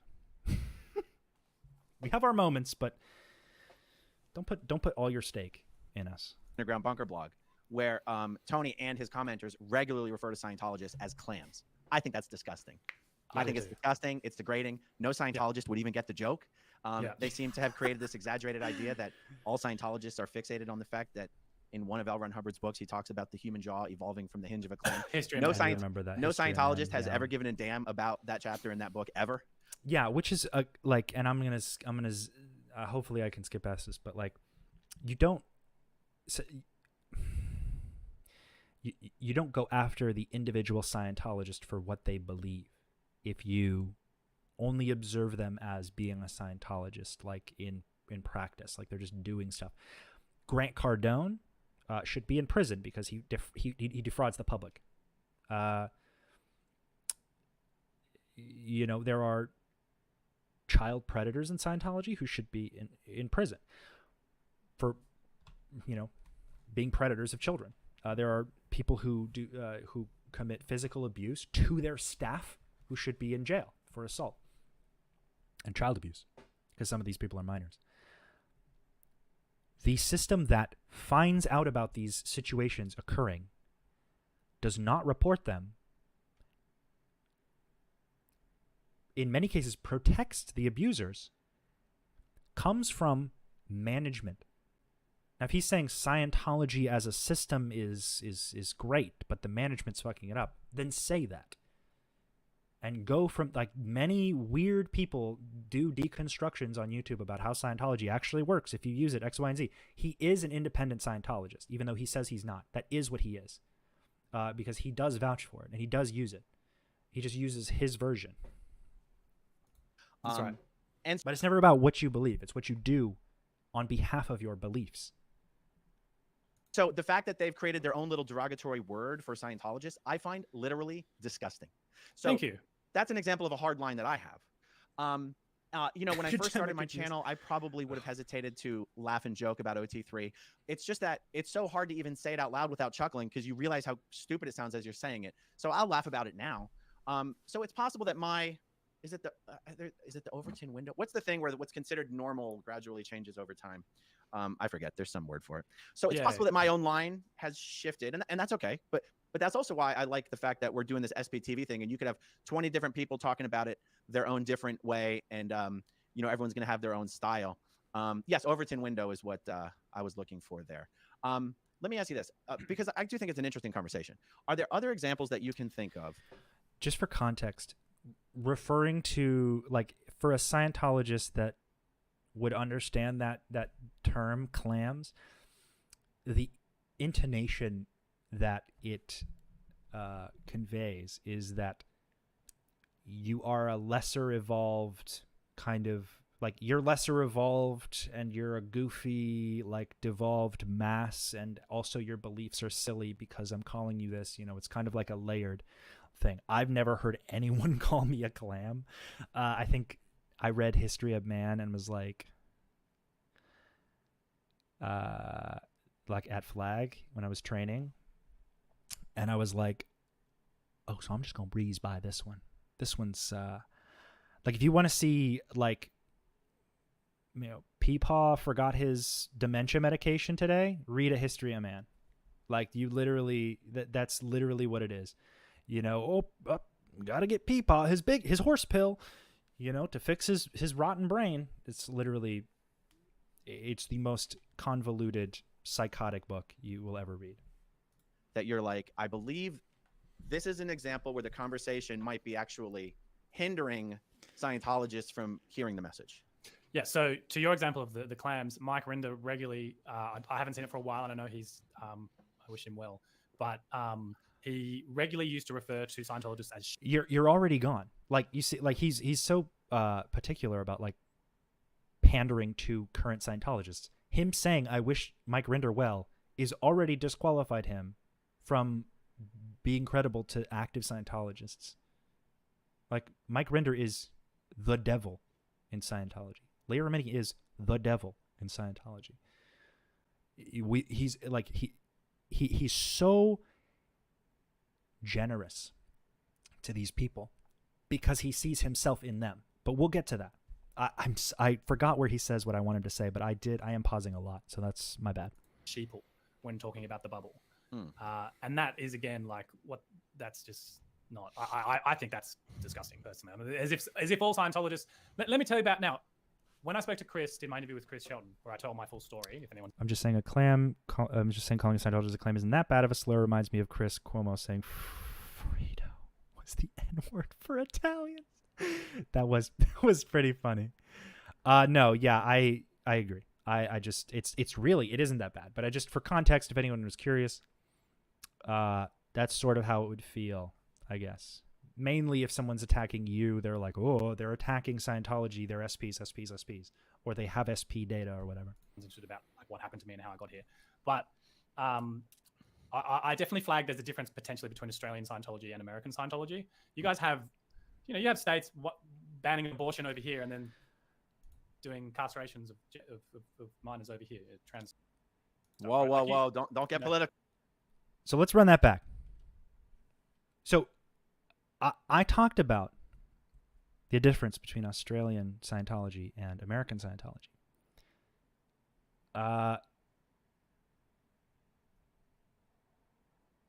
Jason is going to talk about something similar, but he is a very hyper-political. I'm gonna play this again, and we're just gonna hear what he says about this.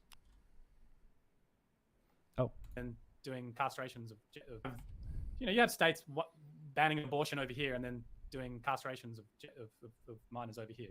Whoa! Don't get political. Don't get political. But no, I know. But I'm not saying I didn't throw my hat in to say what my point of view on all those is. I'm just. You said castrations of children, which is a transphobic dog whistle from the far right, which kind of, which really made the blue check mark make sense, because he didn't talk about Scientology. He's not talking about Scientology. He just, and this is something that Australians do. Australians are very pompous.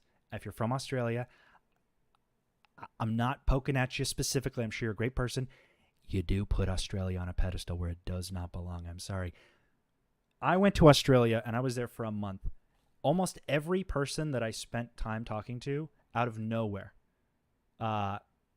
bashed me for being both American. And I'm not gonna lie, the coffee in Australia that I was told for months was gonna be incredible. It was ass. The food, y'all call everything with a bun a burger. I'm sorry. It's like you're at a it's like if you wanted to watch anime, but instead of watching anime, someone told you to just go to Comic-Con. And you're like, what am I getting out of this? I'm not putting all Australians in a box, although I kind of am, based on my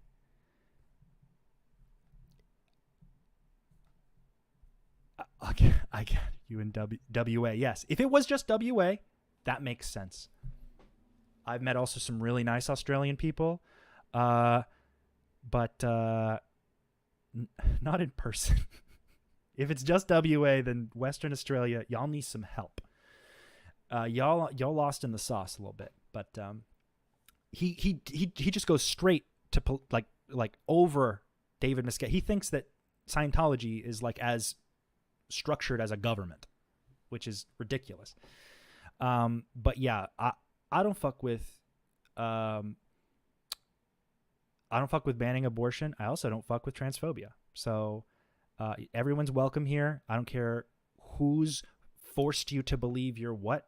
You're a human fucking being, and that's all that matters. And that's all I have to say about that. You deserve to love who you love. I don't care. Just don't give hundreds of thousands of dollars to a short, fascistic psychopath who runs a human trafficking cult. And Jason is propagating. And so I know when he says, he uses this words like castrating children over here, like with the trans stuff, he lacks so much more credibility, because he has a confirmation bias, which includes far right talking points, like things that Scientology teaches you, like trans people are gross and it's not normal, and that gay people are as aberrated as pedophiles. Like whether he believes this or not, these are things that Scientology led that Scientology, his Scientology indoctrination led to this mentality. This is the point where I lost most respect for Jason. And I've agreed, I can agree with him on like small little pieces here and there. We'll get into that more, but like this is where he really lost me, because he's really kind of shown his true colors, and he knows fuck all about American politics. He thinks he knows because he follows Elon Musk on Twitter and just listens to the spaces and was like, oh yeah, this is transphobia, adrenochrome. Oh, Robert Kennedy should be your next president. It's like, bro, like stay in your lane, bro. But I this is where he lost me. Saying the fact is you have some serious stuff. And Aaron, not a political guy on the internet, is laughing with him after this. Puts a bad taste in my mouth. That's all I'm going to say. I wouldn't be like this guy's friend just for the internet to see if I knew he was like actively propagating for hate speech and like siding with a bunch of genocidal nut bars on the internet. You know what I mean? Because they want to do that. Like there are people who want to erase trans people from existence, and we're very close to knowing which way we're gonna flop as a country, because the only people who are in charge are geriatric Nazis who can't say that word. You know? OMG, did you ever hear the Hubbard lecture where he basically explained trans to his audience who apparently had no idea what he was talking about? I remember on my levels, I think it was level 0 or level 1, where L. Ron Hubbard talks about transvesticism, which he described as women, like thetans or spirits, who preferred a certain kind of body to enter. And from L. Ron Hubbard's perspective, from his made-up lore that he invented, because there is no evidence to back like 99% of his claims, he said that transvesticism is like thetans who preferred female bodies, and then they had a whoopsie and ended up in a male body, so they present it's comfortable for them to be women, which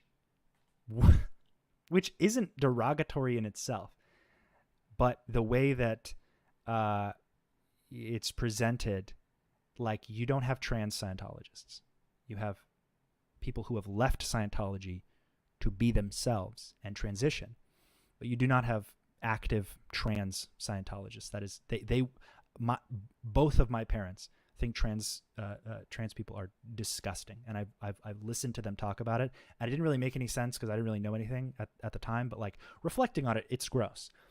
You know, I don't think Aaron wanted to let him get into it. No, because Aaron has Republicans who follow him too, and he doesn't want to lose them.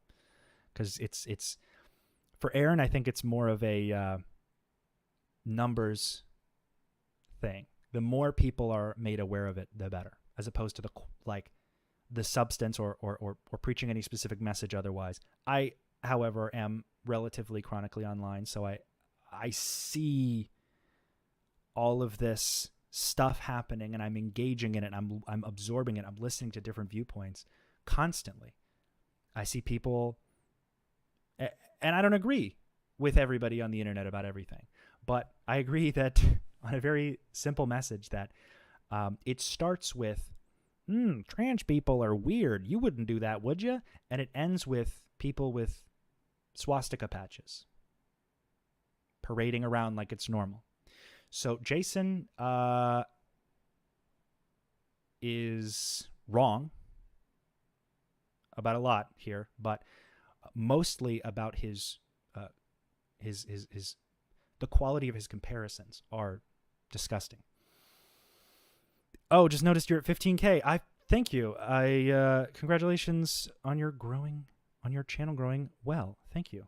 I forgot to mention that I hit 15K. Thank you everybody who helped me get there. I try really hard to muster the emotional energy to do these, and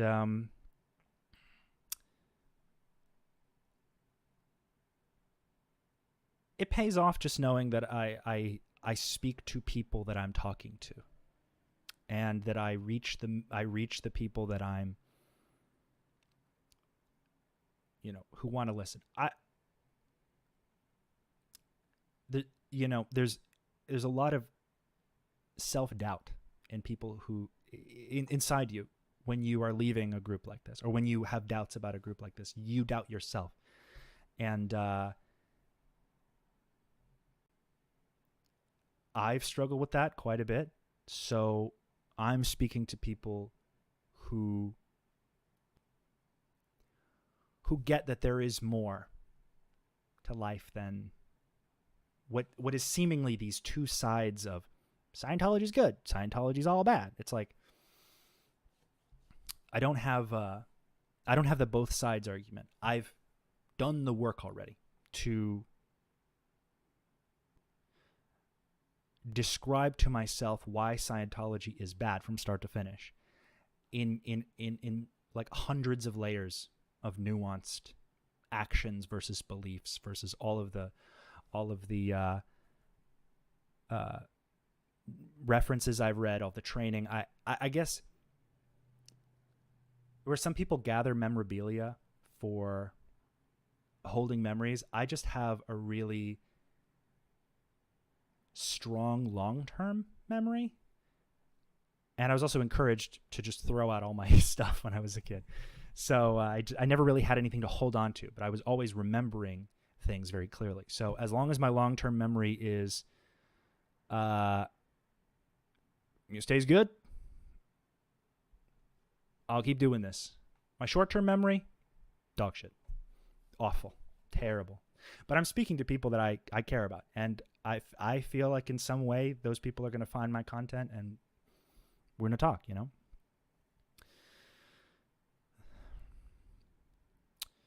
There's an auditor who has filmed outside of Scientology Church, the big blue one, and they try to chase him off, but he is on public property. He also shows insight into the attitude of those. I think you're talking about like First Amendment audits. People who go and record outside, and they're testing basically. They're not auditors from Scientology, but they're putting pressure on how much a group allows you to use your First Amendment rights. Because it is completely legal to film a Scientology building from when you're standing on public property, but Scientologists push back, and that's where the audit comes in. That's how they're gauging a metric of how open are they, how transparent are they with my free actions, my free agents of the First Amendment. It's mostly an American thing. Chad has the memory of a goldfish. That's good, Chad. Be a goldfish. You ever watch Ted Lasso? Something bad happens, shake it off. Move on. Be a goldfish. Also, y'all should watch Ted Lasso. It's a real heartwarming, it's a real feel-good show. Appreciate you, Chad. Going on. And religion for you guys is like major. We don't necessarily have that over here in Australia. Wrong. And wrong. Every developed country is obsessed with religion. I don't know where he's saying we're not big on religion over here. I just feel like he watches a lot of biased news about America. That's all I'm going to say. But so in terms of me being an Australian Scientologist, and in terms of Scientologists being sheeple, I have never known Scientologists who don't have qualms about management, who don't privately say some very interesting things, stuff that you have said and I have said and others have said too. So the idea that they're all sheeple, I see it more of a fact as like they just are so sold on the concept of the bridge that it's what's the phrase? He who has a why can bear any how. It's like, if you have a reason. So he doesn't like labels. He doesn't like words that make him feel icky for believing in Scientology. is what he's saying. Sheeple is a rough word. It's a derogatory word, meant to describe people who walk in a trance and just believe everything from one source and aren't allowed to deviate. And oh wait, that's sounds a lot like Scientologists actually. But no, a sheeple would have a one line of information that they zealously hold on to. They would even call it source. Oh, wait. Now that I come to mention it, L. Ron Hubbard is known as the source of all information, all right information in Scientology. So, and all information that challenges L. Ron Hubbard's beliefs is inherently suppressive. You see, like, he's doing the work to kind of like pick it apart from a Scientologist perspective, but he's not doing the work to pick it apart from like a developed, like, rational perspective. He's omitting parts that emotionally affect him, so he acts and reacts emotionally to these subjects. He's in like this, I'm going to go free. You might tolerate the Holocaust to get there, and that's terrible. It's called consequentialism, and it's not a good idea. Jump into the Holocaust there. A little Nazi defending. Just a hair, just a tiny little. You see what I mean, though?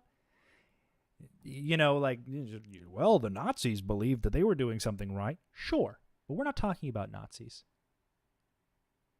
Something Scientology does too. They talk about we feel like the Jews in the Holocaust because of how much we're getting subjugated. It's like, no, you're not. You don't feel like that. Why would you say that? It's just a very strong argument that's so easily picked apart. I don't know why they feel so comfortable with that analogy. So to call Scientologists sheeple is like, but maybe in America, maybe you have sheeple in America. I don't know. Maybe they all do follow the. Wait, he talks about Nazis later? Oh, I got it. I might be staying in with this. I take your point. I could agree with you on that. I can tell you that when I talk about living in the bubble, because you've mentioned that to me before, and I would say those are words I specifically choose because I reflect on my own time spent. I almost want to say, I say in the bubble as opposed to brainwashed or conditioned or programmed, because those are words I find objectionable because they have no meaning. They're sort of hyperbolic. And what did we all become? When were we brainwashed? When were we unbrainwashed? And it's sort of a CIA mind control term kind of bullshit. Anyway, is this okay? I'll talk more about that later, but yes. Okay, I don't want to sit here for another. I don't want to sit here for too many more hours. Is this okay at a speed? In Scientology, I was in. I say the bubble, right? Where it did not ever even cross my mind. It wasn't even on the table that something said at an international event could be exaggerated or false. And you go, oh, really? Never, not even once. It was for me all the time. I used to laugh at the events. Yeah. And so when I say that, yet he still agrees. He's like, yeah, they used to lie to me all the time. I was like, oh, that's weird. Like, look at that out loud. I go, Jesus Christ. Anyone hearing me say it, I'd be like, God, you're stupid. I go, but I'm not stupid. Like, I'm not stupid. And you go, so how do you explain a lack of critical thinking skills? For me, it's easier to just casually say, you're inside the bubble. You're inside the bubble. It's whether it's an echo chamber, whether it's a prison of. Scientology redefines the word critical. You are literally you're prevented. If you're critical about something, and if you have any sense, you're going to think, well, I shouldn't be critical of Scientology. That means I've done something. They're going to sec check me because I said that. Like, disagreements in Scientology that he's talking about, people saying bad things about management, is usually when management is not applying proper technology, and like they're saying they should apply the technology when the technology was probably applied at the discretion of the person who was trained to use it, and it just didn't work. Could that not also be a possibility? Belief. I just like saying inside the bubble. But is that an example of one of the things that you think is a little off-putting? No, I don't think that the concept of the bubble is off-putting. I think that we just have to really interrogate who's creating the bubble. I think that it's been created from both sides. I don't think it just exists because of Scientology policies and what Aaron Hubbard said. I think that when Leah Remini says stuff like Scientologists have to study 2.5 hours every day, or she did a recent excerpt from one of her podcasts on Twitter maybe a month ago where she was talking about study, and it was like, there's these people who walk behind you and they like tap you on the shoulder and take you to another room and force you on the e-meter and drill MUs out of your head, and it was like, I mean, she's hyperbolic. Okay, So another difference between, this is what I'm talking about, the differences between Scientology in America and in Australia, is that this guy had it easy breezy, it seems. Like, in a flag course room, as an out-of-org trainee, if I use my hand to support my cheek while I'm reading, or if I move any closer in, if I'm not at a complete perfect, like, if I'm not perfectly erect and smiling, beaming, I'm on the meter doing word clearing, or I'm at the clay table doing clay demos. Like, I hate to minimize an ex-Scientologist's experience, but this guy had it so easy. So easy, in fact. I mean, it seems like he's had everything pretty set up for himself. I wouldn't be surprised if his family was pretty well off. Also, you know, continually. But it was like, you know, when he's got his like hyper organized boards in the back and his, you know, but this very like soulless, you know, white walls. And I'm not one to preach. I haven't painted, but it just, I don't know. It just says something to me about him. When you listen to stuff like that, when I listened to stuff like that when I was still coming out of Scientology, it would just send me back to Scientology. I was like, okay, these guys are lying. So the bubble therefore gets created by both sides. It's so funny that you're taking the position I've always taken, and yet we're still on opposite sides of this conversation. I love it, actually. It's interesting to debate. It's funny you mentioned the Leah studying exercise, because those have always bothered me, and I've told her that. Yeah. But you It's know straw what's man. funny? It's not true. But here's what you and I actually don't get. Not a straw is man. that He for said straw her, man, that was everybody. actually more true than it was for you and me. Right. She is someone who would have to, even when she was filming her show, you know, the show would wrap, she would have to go to Cece to get her 2.5 hours in. Whereas another celebrity who was less dedicated as her wouldn't have done that. When she was on hiatus, she was at Cece. When she was filming, she was at Cece. Now, because I feel like I bend over backwards. PK, thank you for the super chat. I listened for 5 minutes yesterday, long enough to hear him push his book. I'd rather watch paint dry. Yeah. Once I realized that he wrote, like, his wife reached out to me when they were declared. They were declared together. I don't know I don't really know too much about their situation, but his wife reached out to me. She was very nice. She was also very confused at why, you know, my Ruby, our you know, the person we know mutually, my ex was like drawing porn on Instagram when porn is like bad in Scientology, and why she's like tracing and selling art that's not hers. It's like, okay, I'm not really sure. So it which just reinforces that no one polices these people. Like no one polices them in Australia like they do in America. Or maybe the hammer doesn't strike as often. But let me tell you, you know, it's very weird. But even when she first contacted me, he had already written this book. So this book has been out God knows how many years, and he hasn't even finished his degree yet, his bachelor's. And I just don't know how to like say, maybe learn more before you write a book. But like, we come out of Scientology wanting to prove something so bad, wanting to prove that it was all for something, that we didn't feel smart for nothing. Like, we were smart because we knew all this tech, and maybe some of this tech is useful, and maybe I can hold on to it, and maybe I can. It's not worth it. You know, like, he's doubling down for self-preservation, and I get that. That is the mind, that is the human brain at work. The biggest fear that Jason has is being completely wrong about Scientology. That's my opinion. But he just doesn't see that. He just doesn't see himself. You know, maybe he's one of those dudes who doesn't have a voice in his head. But like, I am constantly like, how does this look from the other side? You know, who might be hurt if I say this? To not exaggerate anything to do with Scientology. It has always rubbed me the wrong way when she says all Scientologists have to be on course 2.5 hours every day or else. Because we go, that is not true. Why do you say it that way? But that's how she says it. That's just how she says it. I don't know. And yet when I talk to her about it, I then learn, yeah, that's pretty much how it was for her. She was not treated like some super special, do whatever you want, whenever you want. Like, she was hardcore. But anyway, but I guess you would say, yeah, but she shouldn't say it like that. Well, I think not quite. I think it's a matter of understanding that Scientology isn't. This is why I bring up the Australian differences. Scientology isn't the same in every country, and it's not the same. The experience of an international celebrity in America is different to a nobody, me, in Australia. And Mike Rinder's experience in the top of the Sea Org is different to your experience. You would have been in PAC, I assume, or something like that. So mid-level management. I was in Billy and Flag and Pack. Okay, so mid to high level management. I'm in Australia. I was in the CLO, the CPLO, and the AO. Lower level management, but still management. So it's the experience at every level is different. Lower level management. And so I would just object to anyone saying all Scientologists For like 4 years. So like almost as long as I was on staff was he like was he in the Sea Org. do blah. I'm like, it's just She bad clearly critical I can't imagine what he did in the Sea Org because it's not really a lot of time to do much, but also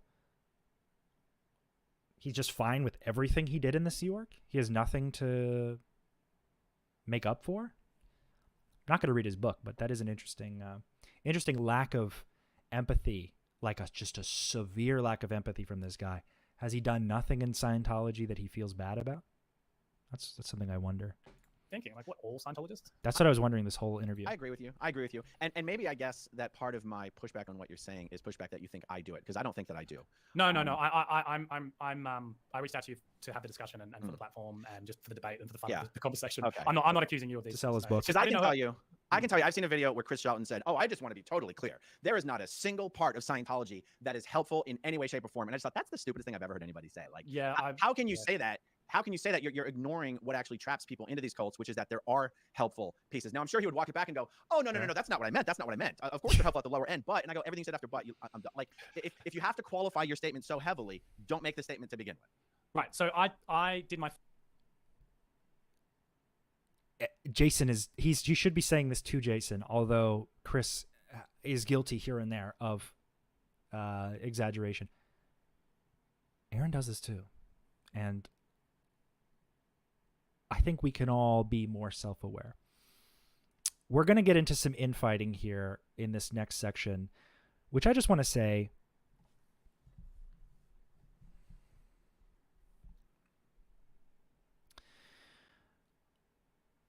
don't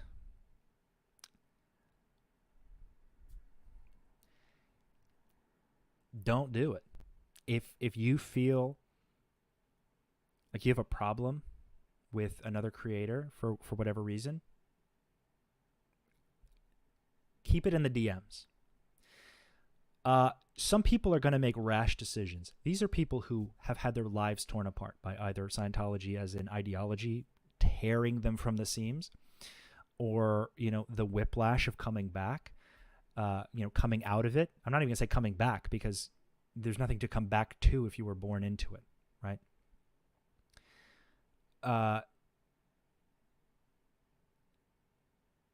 The idea that we all know what Scientology is capable of, yet we're going to do this like back and forth, like bickering of like putting each other down, is stupid and childish, and is ignoring the fucking point of the whole of what we're doing here. Okay? I'm not afraid to say it's dumb. I'm not afraid to say it's childish. I'm not afraid to say it's entirely an emotional decision to add these. It's like it's an emotional reaction. I don't like him, so I'm going to make my little statements. Like,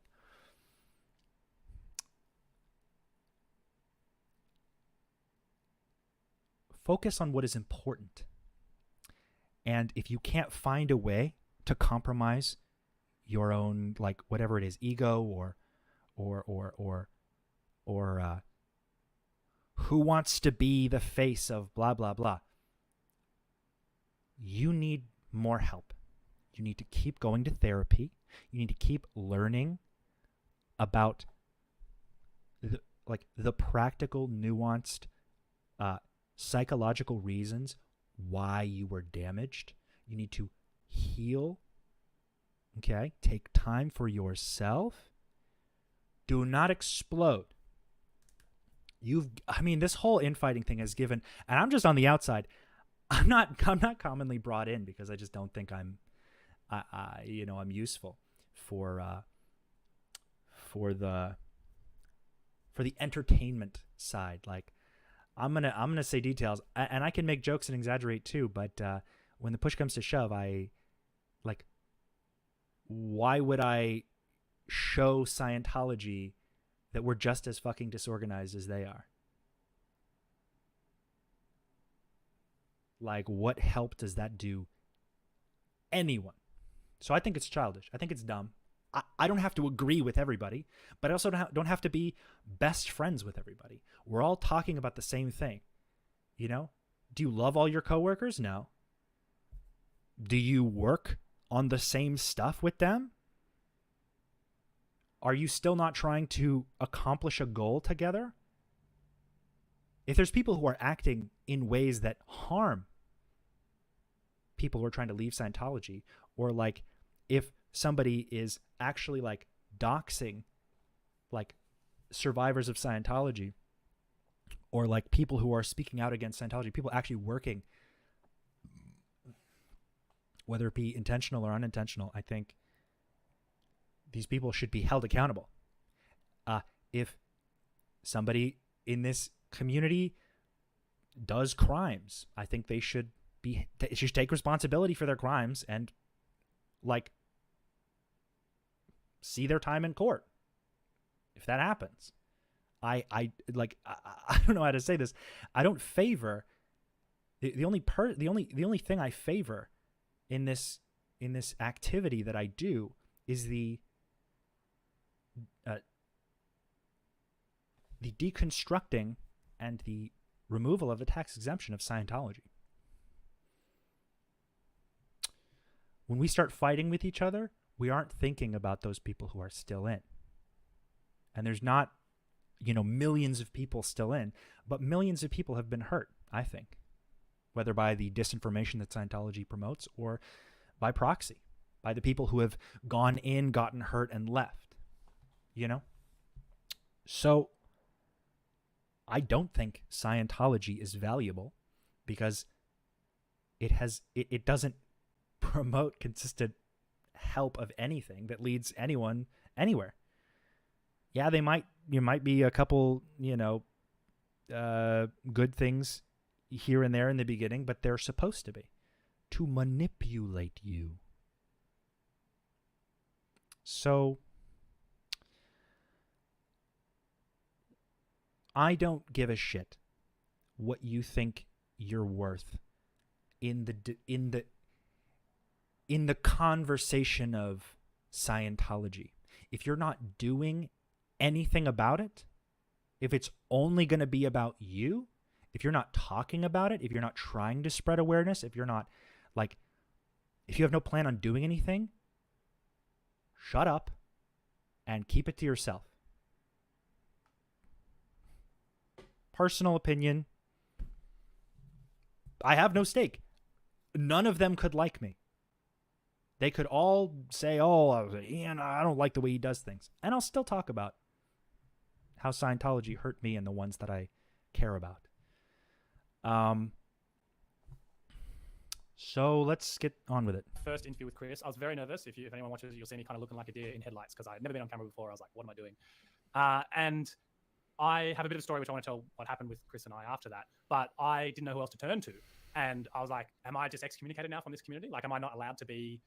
Well, that's what Chris did to me. He's basically excommunicated me. I'm like, okay, great. Now I'm excommunicated from the anti-Scientology community. But I was like, but hang on, what is the anti-Scientology community? And to argue against or to use my own thing, it's not like just the same as all Scientologists are not the same. Not all people, former Scientologists are not the same. So I was like, hang on, why don't I check out some other... So I found you, and from what I understand, you now have the biggest audience. So I was like, okay, I'll reach out to Aaron. Oh, I didn't even know that you had some story of something that happened. And we don't have to get into that. We could hear one person is saying here. Can we move? Said I didn't even know you had a story. Oh my god. Can we move on from the discussion of the pejoratives and get to the interesting stuff? That's totally okay with me. What's the interesting stuff? Probably the things in the Twitter you said we could debate this, we could debate that. Oh, But right, okay. Let me take up a couple questions here. What's the highest point you got on the bridge? I did the happiness rundown as that was in the GT1 period, and then I would endlessly get sent back to doing PRF and objectives. I've done the PRF 3 times, and I've never had any drugs in my life, being a second-generation Scientologist. And I had done the Golden Age of Tech to Upper Indoc. What? No. So as you can see, he's also didn't really get very far before he left. So we're also, again, the naivete, hyperinflated ego for self-preservation purposes. Self-preservation, protecting oneself and one's structure of mental integrity. Like, I can't be dumb. I can't feel dumb. That's terrifying. I'm worthless. I shouldn't exist if I'm not dumb. Like, this is normal, but he's taken it all the way out. And PSSP course, and I'm also a basics completion. Okay, the basics completion is an awful lot of books and lectures, but otherwise, very low level in the bridge, much like me. The highest bridge step I ever attested to completing was the purification rundown, and that was despite being on staff and in the Sea Org until I was 26 years old, from 12 years old to 26.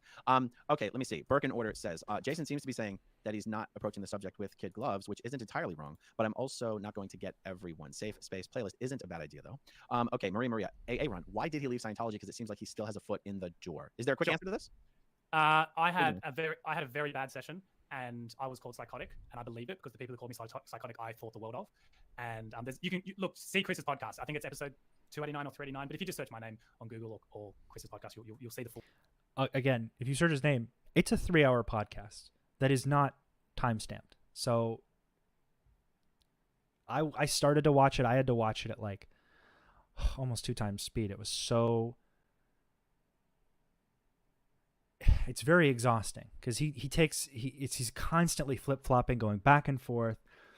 He doesn't have a lot of experience. He's afraid of offending the church. He self-soothes with these sort of cleanup phrases at the end, and like, oh, I understand that, we can look more into that. And then deflects, and then deflects, and then deflects. He's like avoiding something, which is very obvious by his and he has what appears to be zero empathy. So that's just what I observe. Full story. As far as me still having a foot in the door, no and yes. I'm not a Scientologist. I'm not an independent Scientologist because my understanding of independent Scientologists, so they still believe in Hubbard, but not in the like Miscavige and the church and whatnot. Mm-hmm. That's not me. I'm just interested in a lie. We've caught you in a lie. Halt! You violated the law.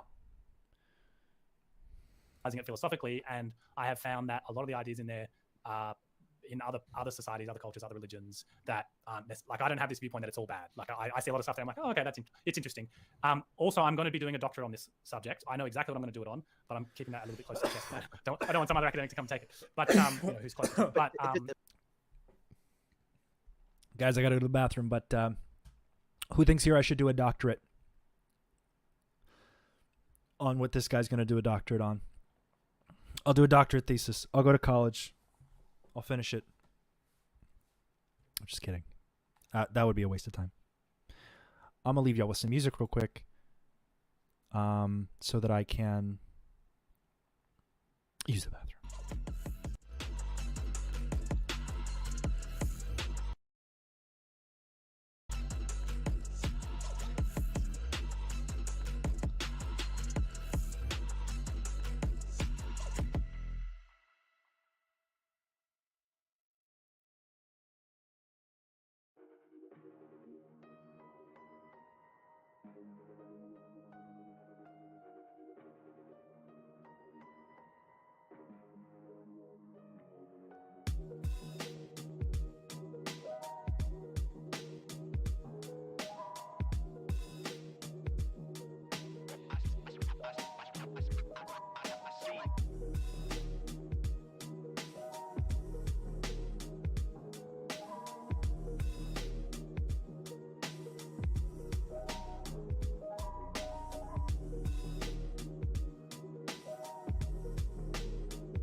Okay.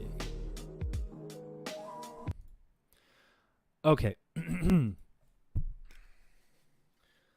So something I thought about is on the transphobia stuff. If you want a good debate on the merits of the transphobic ideology, you should look up the H3H3 podcast stream where Ethan debates Ollie London, who was a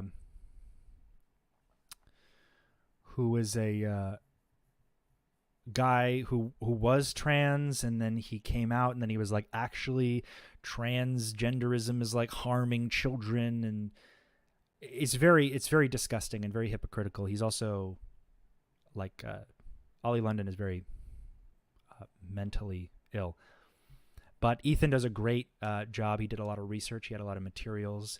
Like someone who comes prepared for a debate, he actually knew who he was talking to. I am not prepared to have one of these debates because I do not have all the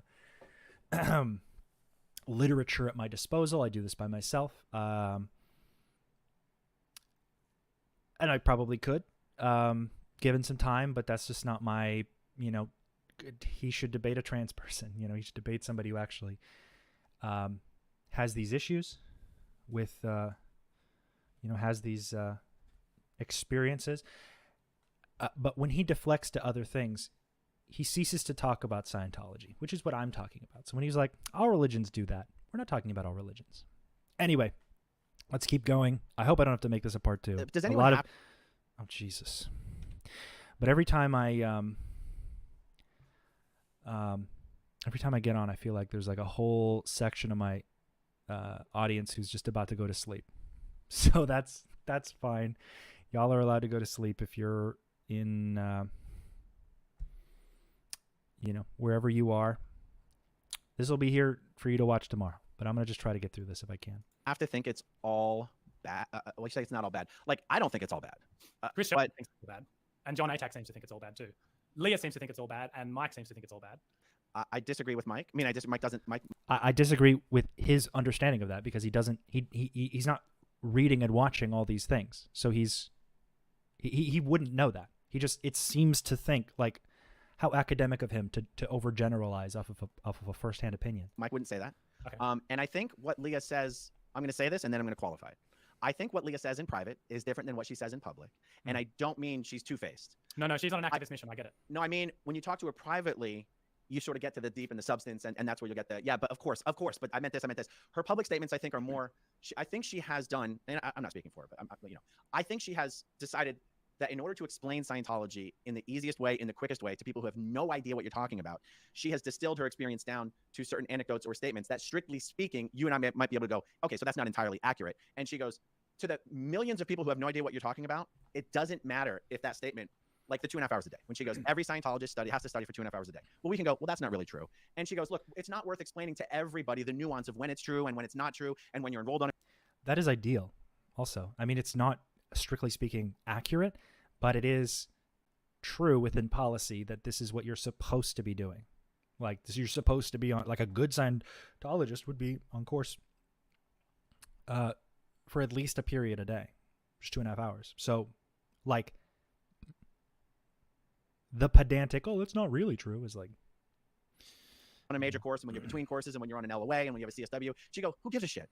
I'm trying to explain the culture. I'm trying to do this. So on the one hand, I guess I'm saying, yes, that's not strictly speaking an accurate statement, but I don't think she's intending to be misleading. It's just hard to talk about these things publicly sometimes without getting buried in the weeds. That's my opinion. Yeah, and don't get me wrong, like I don't practice this connection, and I like Leah. I'd love to meet her and have lunch with her one day. I mean, I'm outside the world, and she probably wants nothing to do with me. But already again, like, no Scientologist, current Scientologist that you care so much about is listening to a damn word you have to say after you say, I would love to meet Leah Remini. Like, you're not gonna, like, Leah Remini would eat you a fucking alive. She's actually going to college. I think she actually recently graduated and got her degree. She went back to college and she's doing shit. So, like, she's already a leg above you, bro. Like, like, this is not like, regardless of what she exaggerates, like, who is this guy to fucking speak for her or to speak for us when he clearly did not experience anything that we experience. My statement at all, that I dislike these people or anything.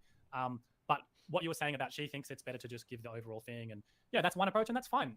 But it's not my approach. I disagree. I think it's better to go over the nuance. But I'll qualify that. I think it's even better that people are doing different sorts of analysis on Scientology. I think that's what's important. So more power to Leah. Hopefully more power to my approach as well. It's like we can do both. And the people Absolutely. who, it's not like everyone in the world has to read a book. You don't have an approach. You're trying to sell a book. You don't talk about this publicly. You've talked to like 2 people. Make your own content if you have something so fucking damn important to say.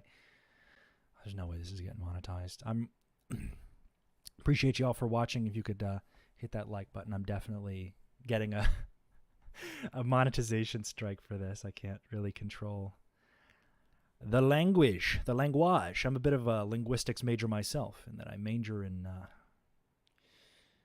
your mom and I linguistic something. Book like I might write, which goes into like the nitty-gritty philosophical Got analysis. 'em. What, everyone has to read a book on Scientology now to understand it? Like, no. But at least there would be such a book if people cared to read it. And I know, because I've had people reach out to me after I did the podcast with Chris, only a few, but enough to say, hey, can't wait for you to do this work because I've been dying for it. So there are people out there who are like, I speak to people who've watched Going Clear and the Aftermath, the original TV show and whatnot, and they say, so what is it? So in other words, it's like, yes, it shows the culture, it shows that the church is doing bad things, but it's a bit like saying, if you never heard of Christianity, like, hey, they believe there's this guy who walks on water, and you know that they killed people in the Middle Ages. But we're not talking about Christianity, Jason. This is not what we're talking about. Who has in fact become the straw man? This one. You, my dog.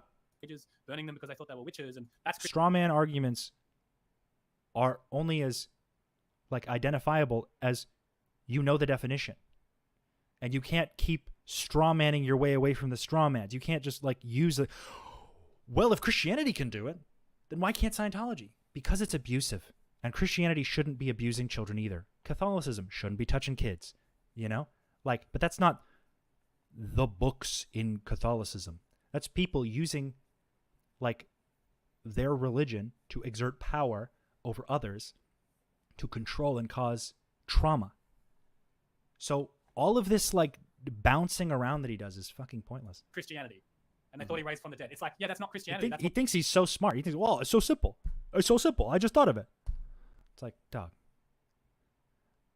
That's part of it, but it's not what Christianity is. So yeah, I think we can do more than one approach. I appreciate that. And actually, it's one of the reasons I just, without even knowing what you wanted to talk about specifically, I said, yes, let's do this. Once I found out you were not a former Scientologist, well, you were born and raised, right? I was born and raised, yeah. Once I found that out, I was like, okay, as long as you're not coming on this channel to specifically dump on and insult everyone else who's doing channels, there's literally nothing I'm not willing to discuss. I find these conversations helpful, interesting, fun, like, and we haven't even gotten to the real conversations. So, but that's why I wanted to bring you on, because I thought you were anyway. When I thought you were just someone who'd never been in Scientology and was studying Scientology from an academic perspective, I didn't trust where you were coming from. But once I found out you were born and raised, I was like, oh, it doesn't matter where you're coming from. I mean, you have as much right to an opinion on this stuff as, and I'm perfectly capable of talking to you about any of it. Because what am I going to get all triggered? I don't give a shit.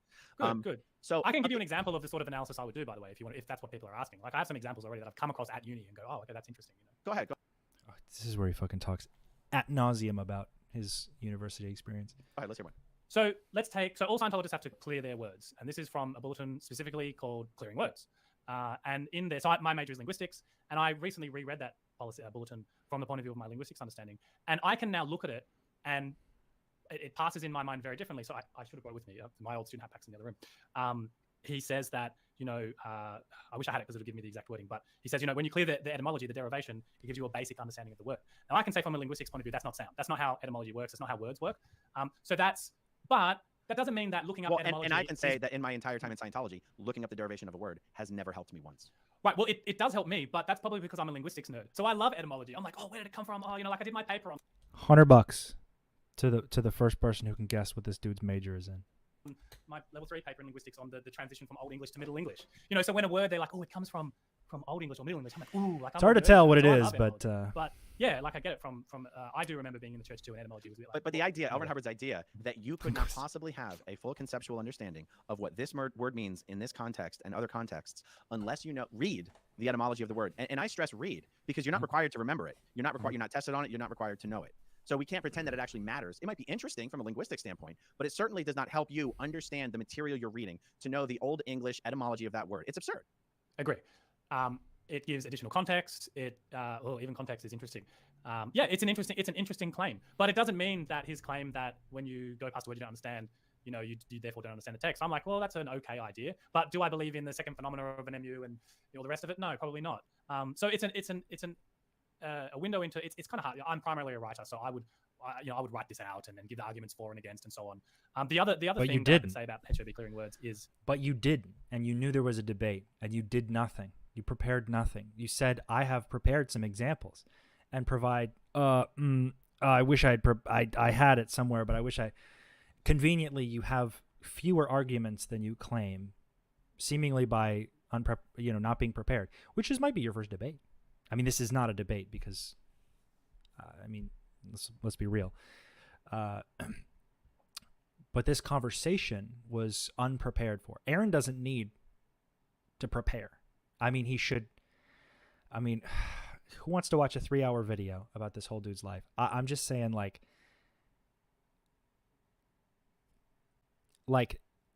these are two different people. These are two different sides of the coin. But this is it's pathetic, honestly, and annoying for the video's sake that he never has any examples or structured arguments at all, but just claims. I mean, you can make the argument that in Scientology, L. Ron Hubbard had infinite claims with no research and no evidence, so I can too. Which, sure, you can, but you don't become an academic by having a different opinion. You become opinionated. Where he says you've got to clear the other definitions of the word, right? So originally in, I think it's 62, 63, 64, when he does the student hat tapes at St. Hill, did you ever do a student hat? Yeah, because you were student Probably hats, right? done it 4 times. Okay. I've done the drills 25 times. Okay, cool. So in the student hat lectures, he basically says you just look up a word and then you just basically move on, right? It's very simple. But then later on, he comes out with HOB saying, no, you've got to clear all the other definitions as well. Yeah, there's an entire lecture called Evaluation of Information on the Student Hat course where he basically says you could read an entire text and ignore half of the words you don't understand and you would be okay. Yeah. It's interesting, right? But the point I want to make from a linguistics perspective is the idea that you can go and clear all the other definitions of a word is more problematic than Hubbard seems to think, because words are always coming in and out of meanings. Language is much more complex. I have to stop you here from only this perspective. Who in the hell do you think cares about what we're talking about right now? Well, if my studies turn out to be a minority thing on the side, I'm totally fine with that. No, but I mean, Yeah. are you bringing this might be interesting just from an academic sense, but there's no Scientologist who's running across our videos who's going to go, geez, you guys just aren't giving enough weight to derivations. So, but yeah, sure. What is this an example of? Something you're going to use it for your thesis? Potentially, I don't know. It depends if I do it from that perspective. I don't know if I But if doesn't even know. What is this an example? Doesn't even know. He doesn't even know what his thesis is, but he just said he knew what his thesis is. I'm so confused. I think some people are asking me if I'm in WA. I'm not. I live in America. I mean, that was pretty funny, but I'm going to use it to derivations. Potentially, I don't know. It depends if I do it from that perspective. Potentially. But if not that, what is this an example? I don't know. He's talking about how he wants there to be content that he enjoys about this. He wants to. He feels underrepresented in Scientology. He doesn't watch content from ex-Scientologists regularly. He admits this. He's in favor of a lot of the Scientology technology that he agrees with because it interests him. He does not care about the victims of Scientology abuse, which would not have occurred if Scientology as a technology was not being attempted or was not being applied or attempted to apply. Do you understand? You understand what I'm saying? It's the common denominator is what he's trying to protect, is also connected to abuse. And I've talked to people who have really have just incredible, insane stories of how they've been abused and harmed by Scientology in their own ways. And yes, there's nuance there, but that means literally nothing in this argument. But he's so new. He's so unprepared. He doesn't understand what's happening. This is an example of the sort of things that interest me. Oh, I thought you wanted examples of things you thought were being improperly misrepresented in the current conversation among. Oh, sorry, I misunderstood. Exactly. We could do that as well. Yeah. Okay. Shocker. Let me ask you. Here's one. Let's just address this. Jason, how do you reconcile the fallacies of L. Ron Hubbard's resume while finding his writings truthful? Well, first of all, Laurie, I didn't say I find his writings truthful. That's when I'm doing analysis of a writing, that doesn't mean I'm saying it's true. I'm just giving it a fair go and saying, well, let's weigh the pros and cons of what he's saying. As far as go on, you want to say? Scientology would be awesome if it was true or worked or didn't destroy lives, but it is not. So why look into, well, let's pretend it's true. Oh gosh, yeah, that's literally what's happening. I mean, but he doesn't care about the people who are getting hurt. He wants to preserve his Scientological intelligence, so to speak. He wants to preserve his structure so that he does not have to collapse. He wants to lift Scientology up to his level so he does not have to bottom out and actually like admit that he was like led astray and that like all this stuff means virtually nothing. And if you want to get into the nuances of every single thing, go ahead. But you admitting that you don't understand why we don't do that is kind of like the problem. Say something? Well, I guess what I want to say something is from an academic perspective, and even just from us having a chat, I find value in your position on this, right? Mm-hmm. But as far as and I don't use any buzzwords here that might have more meaning than I mean to give them. But let's say as far as the phenomenon of former members speaking out. Let's say someone goes, I just don't think people are spending enough time talking about the good parts of Scientology. I would want to go, what in the hell would be the point of that? Beyond acknowledging that there are things at the lower levels that people almost universally, even former members, will tell you they found helpful when they did them. Aside from helping people to understand how people get into cults, how people fall for Scientology, aside from being as accurate about that as possible, what in the world is the benefit of focusing on? But are we giving enough? Are we giving enough attention to the good parts? Like, isn't that Scientology's job? Again, I'm not saying they're the good parts. I'm saying they're interesting and we can analyze them. But I can give you one answer. They're interesting and we can analyze them. Then do it. Like that. To be honest. Like it's okay to be backed into a corner and not know what to say, but to pretend and to like scramble. It's like you're not alone. People are watching you. People are listening to the words you're saying. This is the internet. This conversation. I mean, it's as bad as it's ever gonna get. Is what I think. You know, like people rarely, unless they're actually hateful people, like continue to like talk, like say contradictions live if they know that they're going to be held back. But you have to hold people accountable for their contradictions, especially if they want to be taken seriously. You want to be an academic. Expand your view. You're serving this group you think you don't like, but you're just as loyal to the tech as you ever have been. To that, Lord. which is there's this claim that when people come out of Scientology, that can precipitate like a mental breakdown, and I definitely had one of those, like existential crisis, right? You're like, what the fuck's going on? But when you come out in, yeah, that's what it was like. Just what the fuck's going on? This is weird. Easy. He's had it. Again, I'll say he's had it easy. That then says everything you ever knew was bullshit. That was very unhelpful for me. When people just go, the entire thing is wrong. L. Ron Hubbard's a con man. Everything he wrote was false. You know, if you go down Chris Sheldon's line of thought, it's to create, what did he tell me? Hubbardian slaves. You know, when you're told that, think about it like a Muslim extremist who's like wanted to be a suicide bomber. You don't reach that guy by saying Islam is bullshit. That's not how you reach the guy. You go, yeah, no, I can see where you're coming from. I get these points in the Quran that are beautiful and so on. We just want to address these things over here. So I am going to write a book that I wished I had. And I've spoken to enough people to know that they wished such a book exists. And I've spoken additionally to family members and friends of Scientologists who go, yeah, but why do they actually do that? And when the answer is just, because they're crazy and they believe in X word and blah, blah, blah, blah. Yeah, and he glosses right over it. This is how you know he's getting emotional. He's getting very emotional. He's kind of like, and people will say, blah, blah, blah, blah, blah, blah. That's the nuance, big dog. You've already violated your own rules. Like, you glaze over the reality, and you might know these things, but these are the things that you have to say. Like, you can see how his self-preservation is bleeding through here. He's like, it was very hurtful to me that to think that, you know, Scientology was all wrong. So, and you see it gets heated, it gets more intense. He starts to really dig in. There's nothing wrong with being emotional, but it shows. I mean, in this case, it shows where his biases are, and they are self-serving. You know, it's like, yeah, but that doesn't really answer why they do that. But I do want to answer Laurie's question, unless you had something else to say on. No, go ahead. So in terms of the fallacies of the resume, it turns out that a lot of religious figures have been very controversial, said a lot of bullshit, and also philosophers as well. I think it was the philosopher Berkeley. He was selling tar water later in his life as like a cure for things. Like you drink tar water and it was like a cure-all. Why is he's like giggling. We have snake oil salesmen here as well, who used to sell snake oil. Like this is the first time he's ever learned about these things, which is fine, but he has to keep going before he makes it his whole personality. And Schopenhauer pushed his cleaning lady down the stairs. Like she had like lifelong injuries afterwards. Jesus. Just quirky old things. What the fuck is he talking about? Was like, anti-capitalist, would like go tip tables over in the markets. Muhammad married a 7. He's laughing. Was like, he pushed his, he pushed her down the stairs. She had lifelong injuries after that. He's just a little kooky, crazy guy. What are you saying?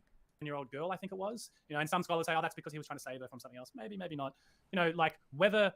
So the High Court ruling in Australia on Scientology being a religion is a really interesting one.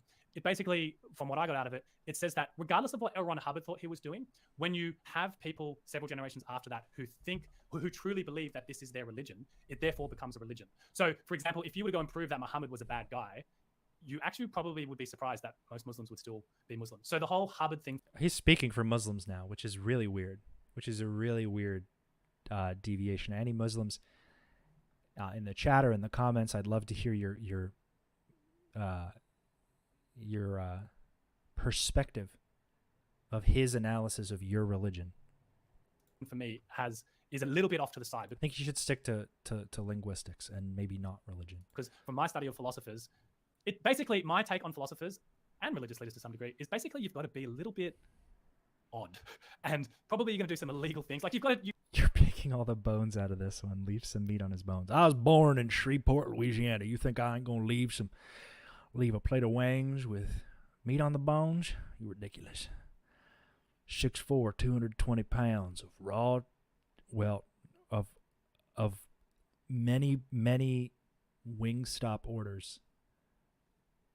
I've lost the plot of this joke. I might do a part 2 of this, to be honest. I might just do a part 2 like tomorrow and just keep it going. But let's get through this a little bit like more. This. It's, like people with like families and like a nuclear family and 2 kids and a job. They don't write like Nietzschean philosophy. Like that just doesn't. They're like Nietzsche was like batshit crazy, and that's part. I think that's why philosophy is interesting. So as far as like the fallacies of his resume, to me, it's definitely an issue as far as if I was going to try and still be a Scientologist or defend the Church of Scientology or become an independent Scientologist. But that's not what I'm trying to do. So I don't. It doesn't. Sure? It doesn't. That's fine. It's like it's a yellow flag. It's not a red flag. Yeah. Okay, here's something I want to address. Khaleesi D. As an outsider, it seems dangerous to say that a dangerous human trafficking cult is good in any way. It makes sense to say this what draws you in, but then I wouldn't encourage anyone to join. Good. Go on.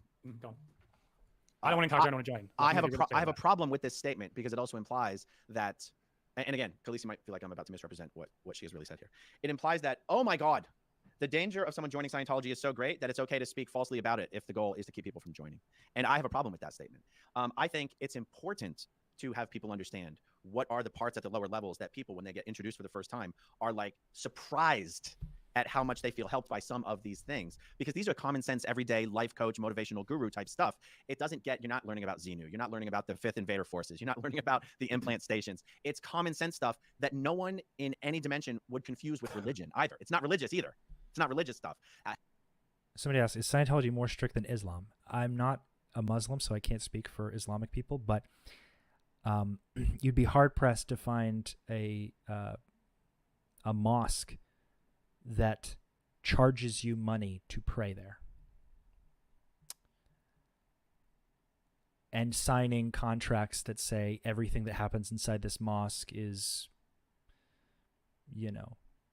perfectly fine, and you're not allowed to sue us over literally anything forever, or we can destroy you in court. These are simple like Scientology is a high control group by the way it's structured itself, by the way L. Ron Hubbard has structured it, and by the way it's structured itself further to protect itself from scrutiny while controlling its members. So it's built to force you to conform or I mean, there's some people who just don't do anything in Scientology, and not too many people care enough to like bother them, and they don't really experience a lot. But I mean, there's those kinds of people everywhere. But like, you know, I don't think if I walked into a mosque, they would charge my credit card and make me sign a contract. How to handle work, how to handle communication. You know what I mean? It's not about like, is it more strict than he's talking about extremist sects of Islam, you know, the suicide bombers and stuff. Like, that's not something like Muslim people just do as a part of their religion. These are like separated, like where he would say like independent Scientology. Like, people can do things. What people do on behalf of their religion is the point of is the problem, right? It's not about what they believe. There is no like bomb maker's guide in the Quran. I don't believe that. But they're apples and oranges. One is a cult, and one is more, I guess, generally a broadly held religious belief based on a singular text. Scientology has like dozens of books, dozens of courses, all of which have a price tag, all of which have marketing potential, all of which have like MLM mechanics built into it. You know what I mean? So it's like, it's so different. How to get along with others. So again, I have heard this. It's dangerous in any way to tell people that there was any part of it you liked, because someone might mistakenly join Scientology. I think that's a straw man argument, because there's no one who listens to former Scientologists talking about Scientology who would be confused as to what the overall takeaway was, just because someone happens to talk about this one thing that they really got a lot out of in Scientology. You couldn't possibly be confused about that. Anyway, that's my rant. What's your opinion on this?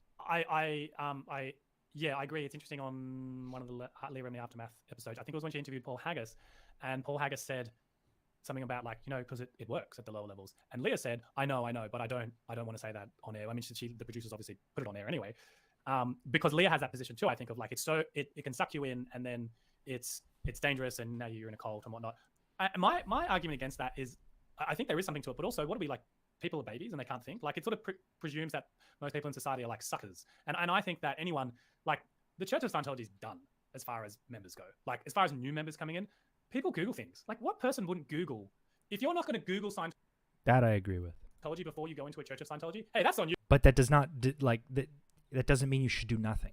You know, it doesn't mean you shouldn't be like, hey, don't go in here. Like, the second we stop educating people on the dangers of Scientology, the more they can purchase, because with their purchasing power, like, buy internet space to convince you and manipulate you further, like they do. They have Super Bowl commercials. For what? Does Islam have a Super Bowl commercial? Does Christianity have a Super Bowl commercial? I'm not gonna actually. They got a lot of commercials. They got a lot of messaging everywhere, to be honest. But again, like, it's advertising products. Scientology is selling because they're a business, not a religion. You go join. You know what I mean? Like, why would you do that? Like, it's just silly. But what I want to say to Khaleesi as well, I disagree that Scientology is a dangerous human trafficking cult. Scientology might participate in human trafficking to some degree, but it's not what it is. I agree with you. It's not what it is. I agree with you, and I have. And let's just deviate away from that whole human trafficking thing, shall we? Come to calling Scientology a human trafficking cult, because honestly, it tickles me to describe it that way. But right, yeah.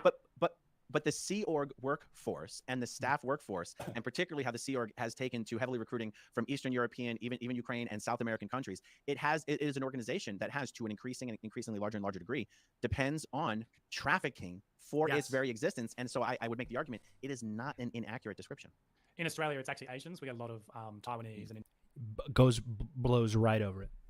I mean, Aaron made a correct assumption there. That is, this is true. This is factual. It's appropriate, and he's just going to breeze right on by it. Indonesians and so forth. And in fact, if you go to the AO in Sydney, and Aaron's not even going to call him out on it, the majority of the people doing the OT levels are actually Taiwanese, not Australian, which is just an interesting tidbit. Yeah, it's there's something to be said about choice in Scientology. Because I signed my SEAL contract when I was 13 and a half, and I knew what I was doing. Here we go about the victim blaming. It was a very conscious decision. And it says in the Code of a SIG member that, you know, you be right out square two or whatever. It's like, you know, I will do this wherever the line of duty carries me. So I always understood that I could be sent to Africa or blah, blah, blah, blah, blah. But I have heard of Asians coming down, they come down to Sydney and it becomes apparent, they basically spaz out on the EPF. It becomes apparent that they weren't told what was going on. I grew up in Sydney and that's where the Sea Org is in Australia, in Sydney. So to me, I went in, I knew what I was doing. I knew what I was doing. Jason, Yeah, because the Perth org is a ghost town. Yeah, dog. what about somebody would say at 13, you should Like like if an organization is structured to traffic people, traffic its members.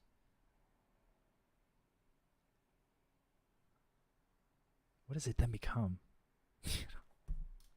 you're not capable of at 13 consenting to agreeing to sign your life away to work for a cult. I tend to agree with that. Spaz out. Yeah, that's a good call. You said spaz out. Awesome empathy, Jason. Yeah, like you look at these people as so other from yourself because you wouldn't do that. Oh, you have this way of thinking about it.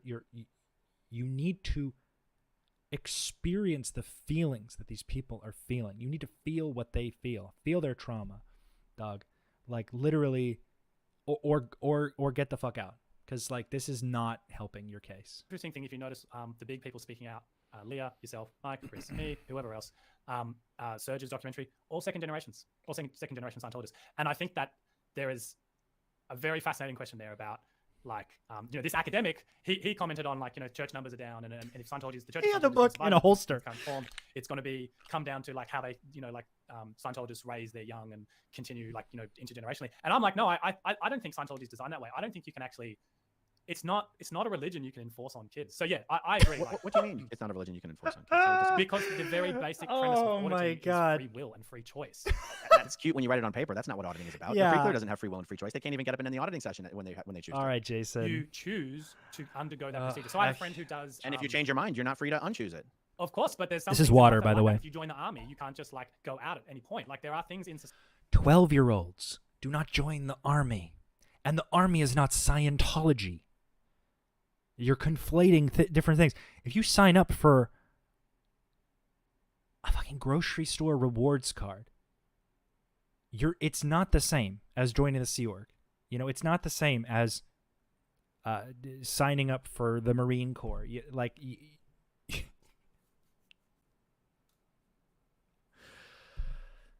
It's the hyper conflation, like this, like he's everything's like huge, but you shouldn't make everything so big. Or we have to talk about this intellectually, and then like does not say a single intellectual thing, or contrarily doesn't provide any of this stuff. He's not providing any, he's not citing his sources. He has his book, he has his holster, he has that book in a freaking holster under his arm. But it's just annoying in this conversation. Society. If I go take a corporate job, I have to give them 2 weeks notice, and I can't just leave. Sure, but you said Scientology can't be enforced on children, and the children are the easiest person to enforce something like that. Oh, I'm not, because they don't have any free will even in their regular life. No, sorry, maybe we misunderstand each other. Oh. Scientology shouldn't be enforced on children. That's my claim. My claim is that like 90%, not 90%, 50% of the church is probably. That's not what you said, though. That is not what you said. You can't just double back and say something else. Might go away if they just said, you know what, we don't do kids anymore. Like that's, you got to be 18. And they didn't say that. More my thing. Like I read Dianetics for the first time when I was 13 as well. I didn't get through the whole thing, but there are R-rated concepts in Dianetics. R-rated, X-rated even. It's like that a child should not read that stuff. I'm not saying whether Dianetics is true or not. It's just it shouldn't be around kids. So that's more my statement with the church. It just doesn't seem, the Scientology, it seems to me an inappropriate thing for children to do. And I think it's indicative that most of the people speaking out heavily are second-generation Scientologists. I get that. Okay, let's tackle this one right here. Does Jason's opinion tend towards Hubbard's work that he's often derived good processes for malformed purposes, and so not to dismiss it out of hand? I'm sorry, I'm not, there's something about this question I'm not getting. Yeah, I'm not getting it either. Sorry. Hubbard's, does the opinion that Jason tend towards that Hubbard has often derived good processes for bad purposes, and so do not dismiss it out of hand? I think it's safe to say this is not what you're saying because we're not entirely sure what they're saying. You're saying. Maybe ask the question again. It sounds like an interesting question. I just don't quite get it. Yeah. Yeah. Apologies, Ace-X. Okay. I'm McHale. SPTV has two objectives. 1, stop wogs joining. 2, push existing members out. I think Leah's approach is best for form. Oh, thank you for this guy sent a super chat. He really wants me to tell him my opinion on Dr. Berg and the keto diet when I've already made many videos about that. And I put him on a timeout and then scrolled down and saw that he super chatted me. So thank you for the super chat, but I'm not going to answer that. I've already answered it ad nauseum. This isn't what that's about. I've made videos on this and done 4-hour-long streams about it. So if he makes it back in, you want to know about this, you know, direct to different videos. Thank you. And Aaron's for the former and for the latter. I think they're a little bit in tongue-in-cheek asking about the wogs. As an Australian, though, were you always aware that wog was a racial slur down for you guys, or is it? Yeah, so we actually, in Australia, I thought this was an Australian word, but wog means basically, you know, like Greek or Italian or so forth. Is that what you have in America too? But it's Australian. What an academic this guy is. But is it because they're and he admits that it's a racial slur. Great people, or is it a slur? Well, it depends who you ask. Oh, come on! So it is. So it is. Pretty, it's not a compliment. No, it's not a compliment. No, fair enough. But you're saying it's just descriptive. It's just that in Australia, there's a saying: you call your mates dickheads and your dickheads mates. So, you know, like if my best friend comes to me and says, "What's up, Dixon?" Because my name's Jason, so he'll say Dixon or Fuckson or something. Like that's great. If someone you know is Australian starts swearing at you to address you, he's calling you Dixon. Maybe. Oh, this is a rough one. You know, you've got. I think we know where his insecurity comes from. Good friendship going. Okay, so in but no Australia, one's come up to you and said, "How you doing, Wog?" Right, but if I had a friend who was from there is a good chance that would become part of our hello routine. But because it's a slur, because the racism is so casual, that makes it okay. And you call your friend is what he's saying. Dick's friend, or whatever. Yeah, fair enough. Yeah. Okay, but hold on. Let's just cut through the bullshit. Wog is a racial slur in Australia. Yes. Whether you can jokingly call your friend that or not, it's a joke because it's a slur. Honestly, I don't know if it's a full-on slur, but it sounds like it might be. Aren't you a linguistics major? Wasn't this your whole thing? It's crumbling at the seams, Jason. I just like, how can I like ask, like, I just want this dude to tell me, not me. I want him to say what he wants in simple terms, what he wants to do to get it and to do it. We don't need this. But here he is deciding to go mask off. I never used the word that much, so it's never been a thing for me. After a dude who literally says the X word and instead of Xenu. There's a lot of slurs. I've never used that much. Are you really saying you cannot say it's a slur? So my hand's reaching for the dictionary to find out, because I'm a linguistics nerd. I'm like, I don't know, how's the word used? It's just, I'm sorry, I just don't use the word. I don't know. I'm not trying to dodge the question. I just don't know. Okay, that's fine. Okay. There's another one I want to get onto. Destiny Salazar, would you consider that you may still be deconstructing from your time in Scientology? No disrespect, but your thoughts are a little bit all over the place. Yeah. Well, you know, the thoughts are all over the place because we're doing a very tongue-in-cheek, and this is the first time Aaron and I have spoken. We don't really have an agenda. It is actually how I talk. It's not to do with Scientology. He's asking you questions, and you're flip-flopping, and you're getting caught in these conversational fallacies, and it's not pinging to you that your message is inconsistent and that maybe you don't understand. Maybe this is just how this guy thinks, and that might be fine, but he's definitely rejecting a lot of information, and he's like avoiding a lot of stuff. He's avoiding the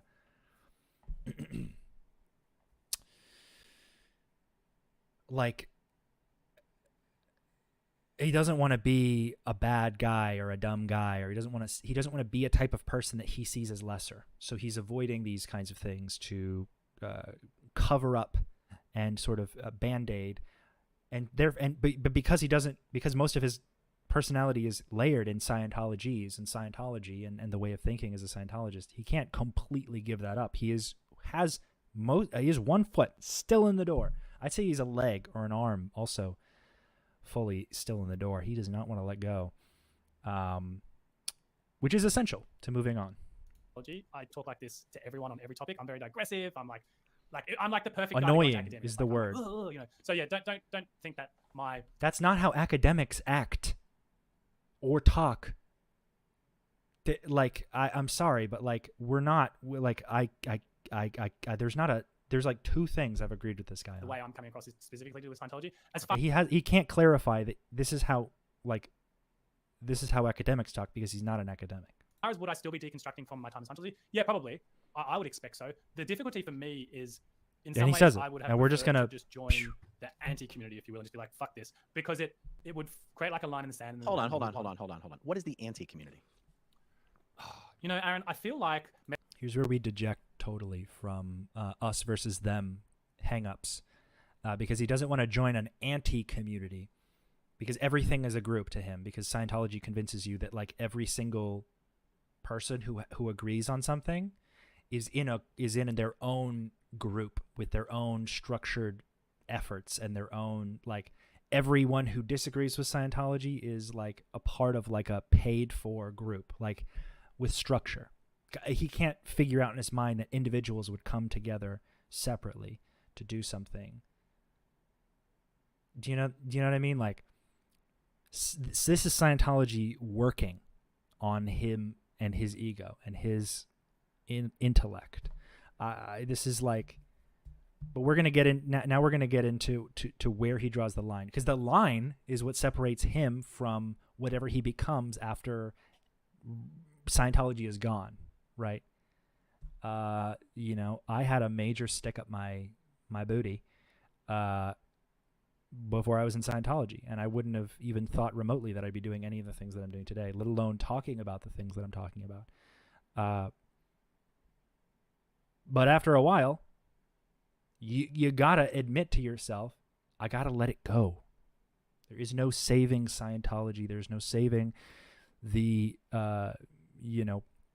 the word of LRH, because you are giving him respect. You are giving him this overwhelming, like, respectful, like, gravity that you believe that it has because it had an effect on you. But this is not real. This is an emotional effect that's caused by trauma. This is a form of trauma that lasts and makes you afraid of change, of this broader change. It's funny when after this debate was over, he tweeted at me and he said,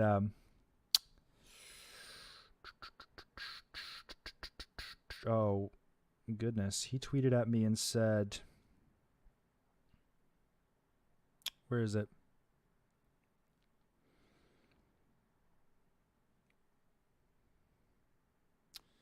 Come on, dog.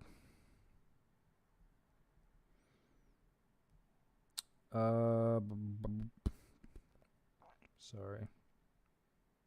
He tweeted at me and said, "Hi, Ian. A difference between you and I is I've learned to accept differing points of view since leaving Scientology. My guy, you have never left. Or maybe you have, but you're holding on as hard as you can. You definitely have picked up some differing opinions, like transphobic disinformation, and I don't know if you were racist before, but you know, it's definitely drawing a line in the sand to be a linguistics major who can't tell a slur when he sees one. So maybe we should just expand outside of this topic. Maybe we should look at people. Maybe we should look at what's happening in the world and decide whether or not Scientology plays a part in either benefiting in a gross positive or detracting a gross negative from the overall good. There is literally an equation of, like, of are they doing a moral good? And I do not believe that they are. They can project the idea of, we have good ideas, we're spreading good ideas, we're doing good things with their front groups, but these don't actually mean anything. I mean, they do so much bad, objective bad, that I don't think it's valuable to preserve this technology, because you are giving credence to a con man who abused his wife and who all of his kids, save for one who stayed in the cult, killed themselves. I think one maybe died of cancer. You know, like, this guy is in no position to have any of the opinions that he has and speak them with such confidence while also being like an actual bigot and have compromised integrity by being biased. Maybe I need to watch more. He's as much of an academic as frickin'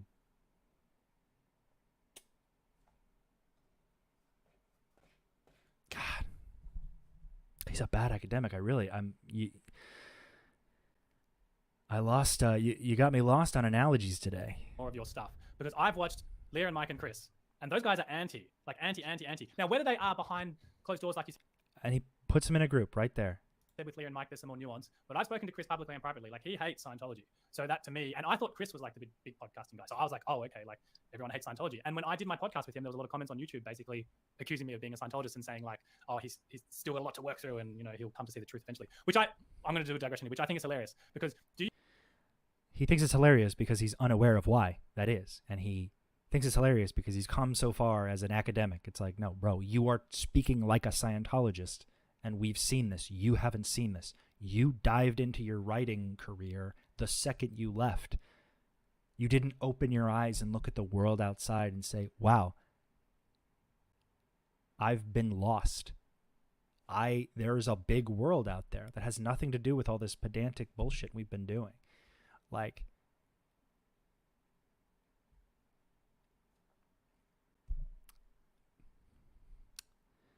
do you remember in Scientology, in the bridge, right? You've got the awareness characteristics up the middle, right? So you literally become more aware, supposedly, when you do the Scientology bridge. That's the cell. Okay. Now, and he says, now you literally become more aware. You do not. These are tiered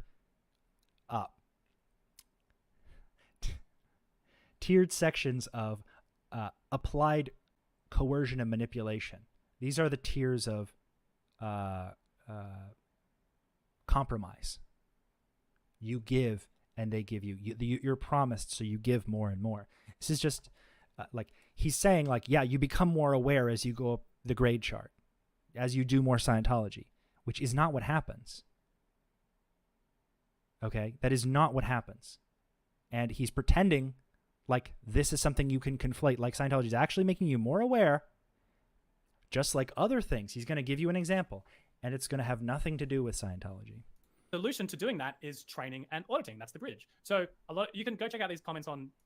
Which again, he wants to talk about nuance. He just generalized the fuck out of that explanation. On YouTube, on my video with Chris, and the comments to me, it's like, oh, I see. There's like a reverse bridge I've got to now travel, because people are saying when Jason reads the right books and goes and gets some therapy, then his awareness will come up and he'll discover what Scientology truly is. It's just a terrible cult, and he will have truth revealed. And I'm like, oh, well.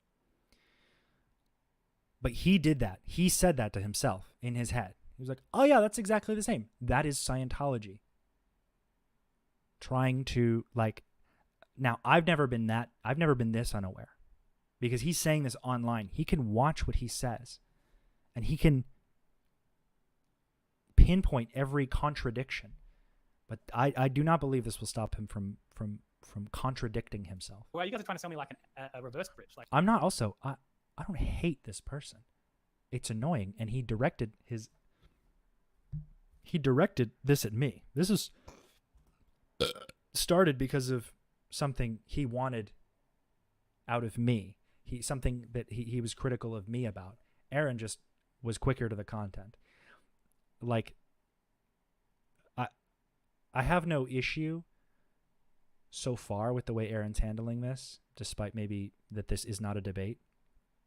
But like, again, this guy is going to say a lot of ignorant shit and a lot of naive stuff, and he's not going to take any advice from anyone because he's already made up his mind. He is terrified of losing this thing that he's been raised with. And he has the audacity to say, I can't be forced on children, but if this turns out to be bullshit, I will literally not know what to do with myself. Thanks. He's very, very Very tone deaf. Bridge, I love it. A reverse bridge, I love it. I've seen the word anti-Scientology. reverse bridge, well, I actually, love for a it. while. Shut the fuck up. Some people I don't think very highly of started using the word the anti-Scientology cult. Now, first of all, honestly, I roll my eyes. People use the word cult to describe anything these days. I used to when I first started my channel. I actually wouldn't call. Which is why I define it. Which is why I give a definition. Which is why I go into the nuance of describing what a cult is. When I say you're in a human trafficking cult, or when I'm saying you're in the Dr. Berg keto cult, there are specific. There's a definition. There's like a clinical definition, which involves like isolation, making the other people, like the others, just out to scam you for money. Like if you don't use Dr. Berg products, well, you're just using the big pharma's products that are bad for you, but mine are good for you because I'm super smart. It's the same shit. It's the same stuff. Call Scientology a cult because I was so sensitive But that's why I use cult very literally. to the fact that it would be offensive to Scientologists. I've just simply moved on from worrying about that too much, to be perfectly honest. So I won't push back too hard on things like that. But it's also like every Edibles are the answer to me tolerating Jason. No one ever got high and started a war. That's so funny. one has their own experience in Scientology, and even though there's common threads through those experiences, people's individual experiences are incredibly different. Even Leah's experience as a celebrity is not the same as other celebrities' experiences. So to some extent she's speaking for herself. So okay, you said Mike, Leah, Chris. I don't. His book has 2 reviews on Amazon and an average of 3 stars. One of his review claims it's a bunch of opinion, not philosophical, which is what happens when you are preaching from an emotional place. Like, I can say a bunch of emotional things about how I feel, but what are they going to do? Nothing. What is going to make an impact?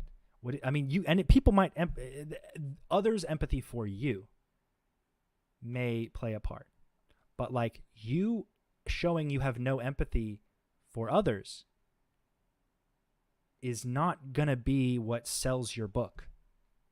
Scrap your book. Throw it away. Spend the next year of your life hearing, not talking, listening to the people who have been horrendously abused by this cult. Listen to all the, all as many stories as you possibly can. Look into the actual court evidence of things brought up against Scientology. Ask maybe some of these people, how did Scientology hurt you? And don't try to police their trauma with, well, what actually happened was, like, you're trying, like, so hard to be, like, to put a crown on your head when nobody wants this kind of opinion. Nobody wants, like, you might think, oh, well, Scientologists who are in want it. Then make it for them. And use the scientific method. Make content for them. Adapt your content. Market it to them. See how quickly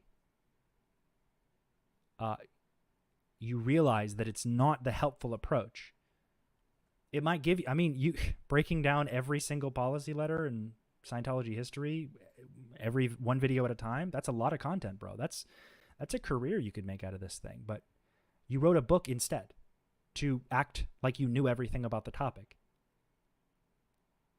Like right away. You left Scientology, you were in a cult for 30 years, and you left and were like, I know everything about this now. I know everything that happened to me. Oh, wow. Maybe it's not so bad.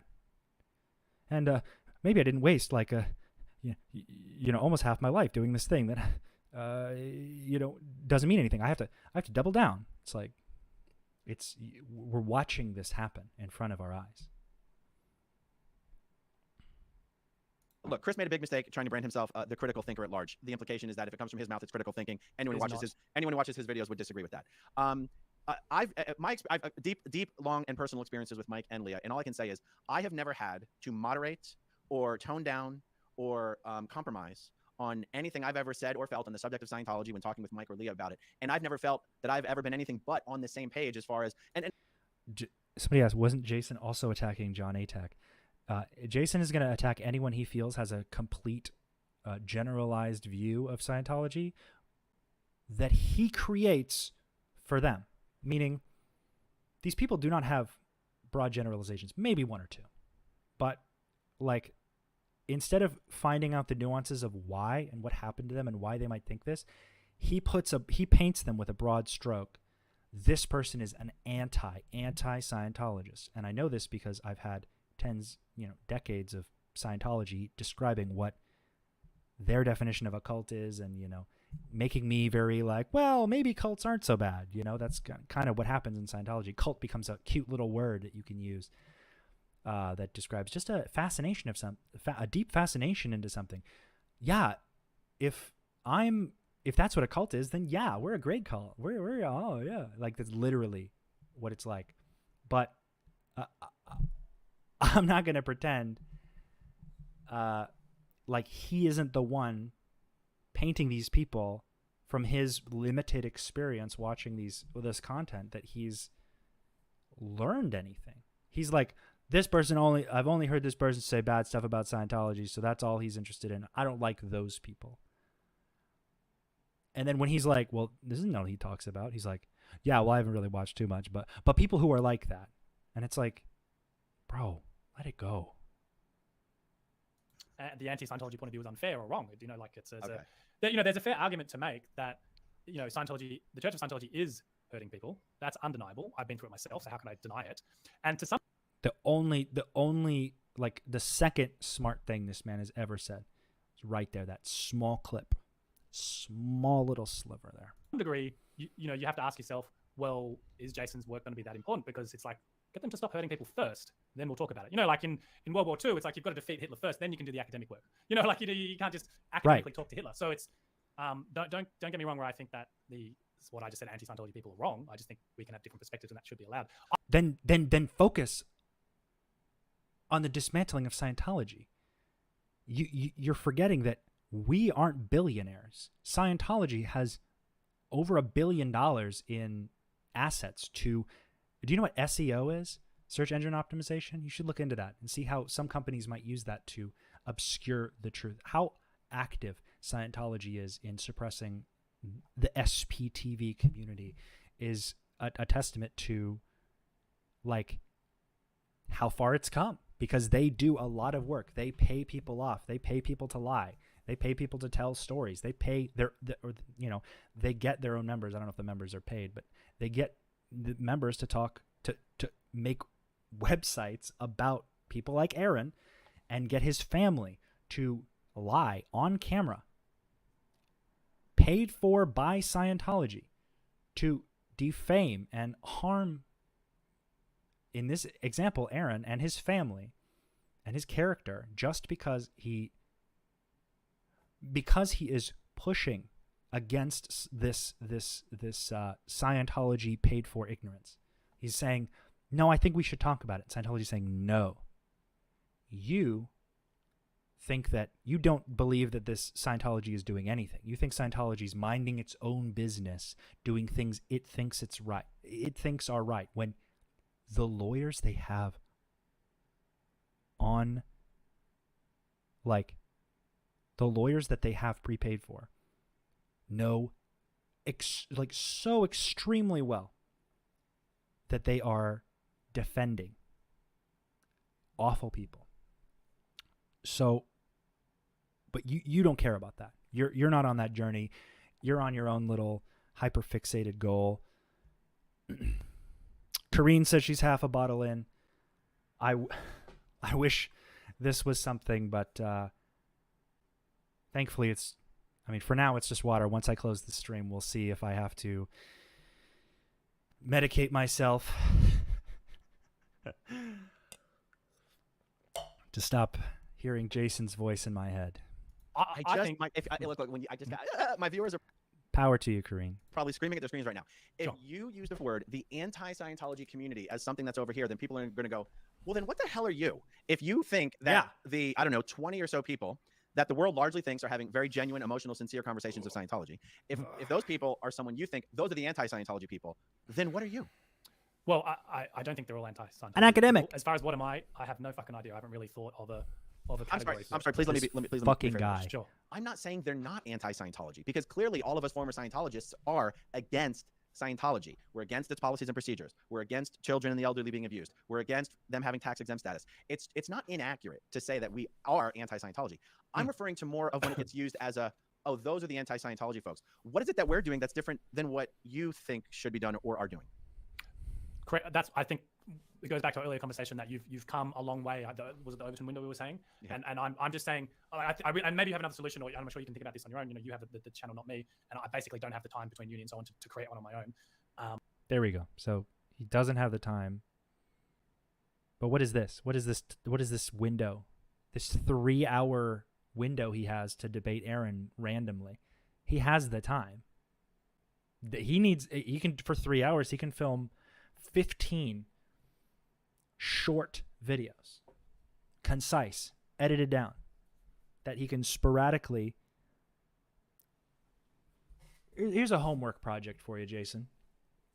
Take 10 references, make a video on each video, 10 minutes long. Break down what you want to break down about the policies.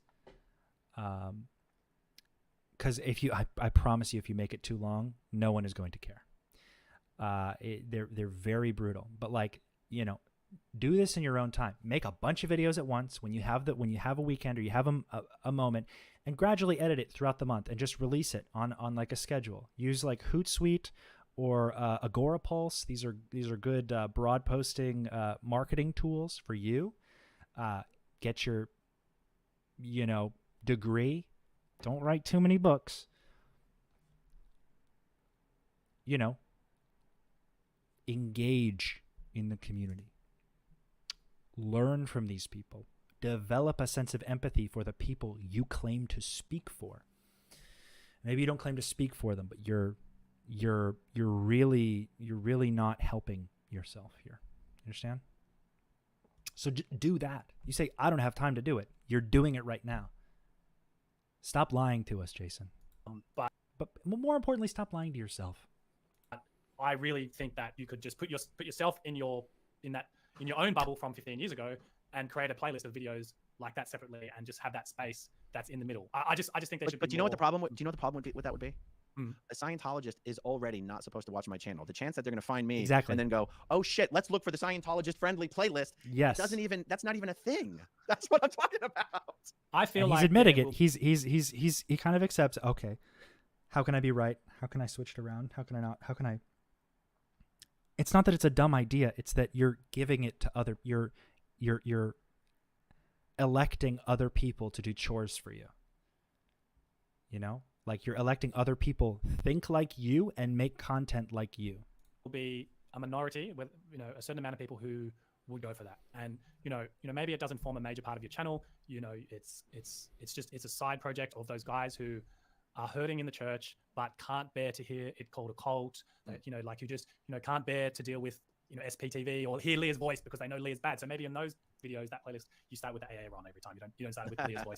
No, seriously, because they can get triggered, right? They're like, and what are we down to now? Like 25,000 active Scientologists or something like that? Yeah. Like, okay, so there's 500 of them who you might reach, or 100, or one. Great, one person watches some of your videos and goes, oh, that was a video I could watch. I would have been one of those people. I absolutely would have been one of those people. I tried finding that content. I would Google it. I tried finding books. That's how I ended up on this. That's how I ended up going to university. I was like, well, if no one's going to do it. This is what I'm talking about. This dude was like dying to leave Scientology or find something. Like, I don't believe that he was liked in Scientology. I don't believe that his seniors liked him. I don't believe his ethics officers liked him.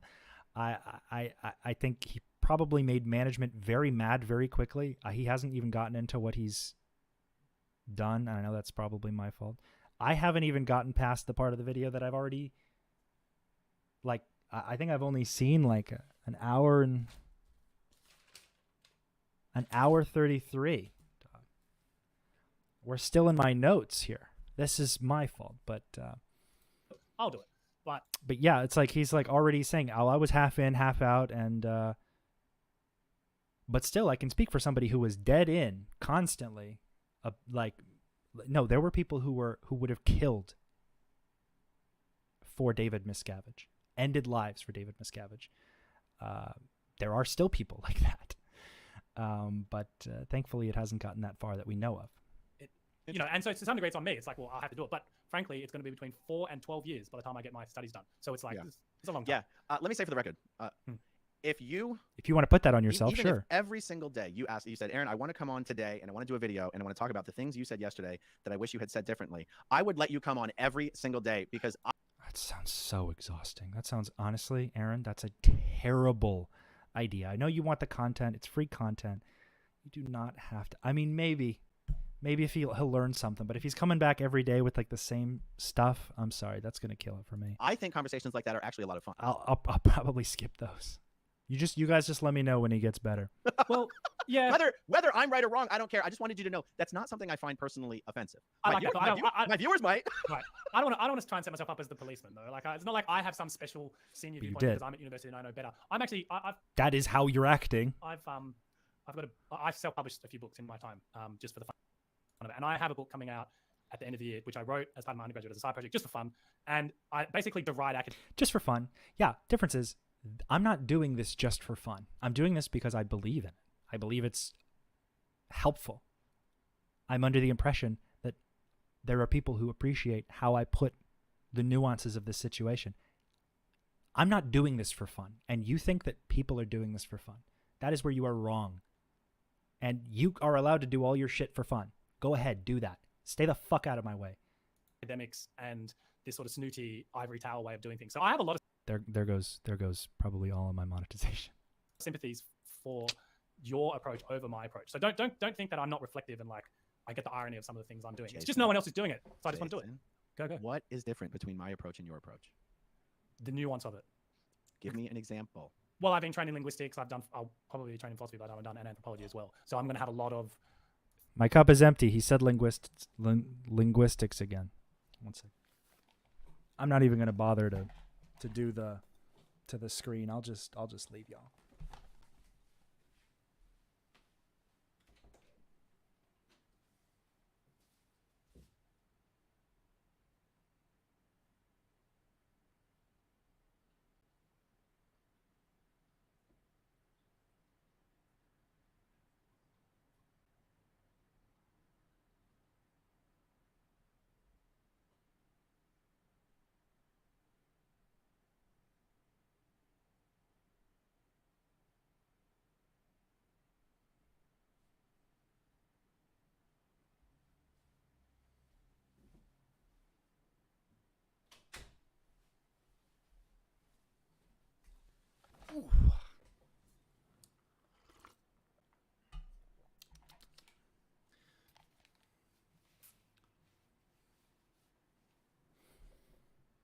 Theories and so on to work with, that I can then apply to the text and go, well, Who in the hell wants to hear a video about that?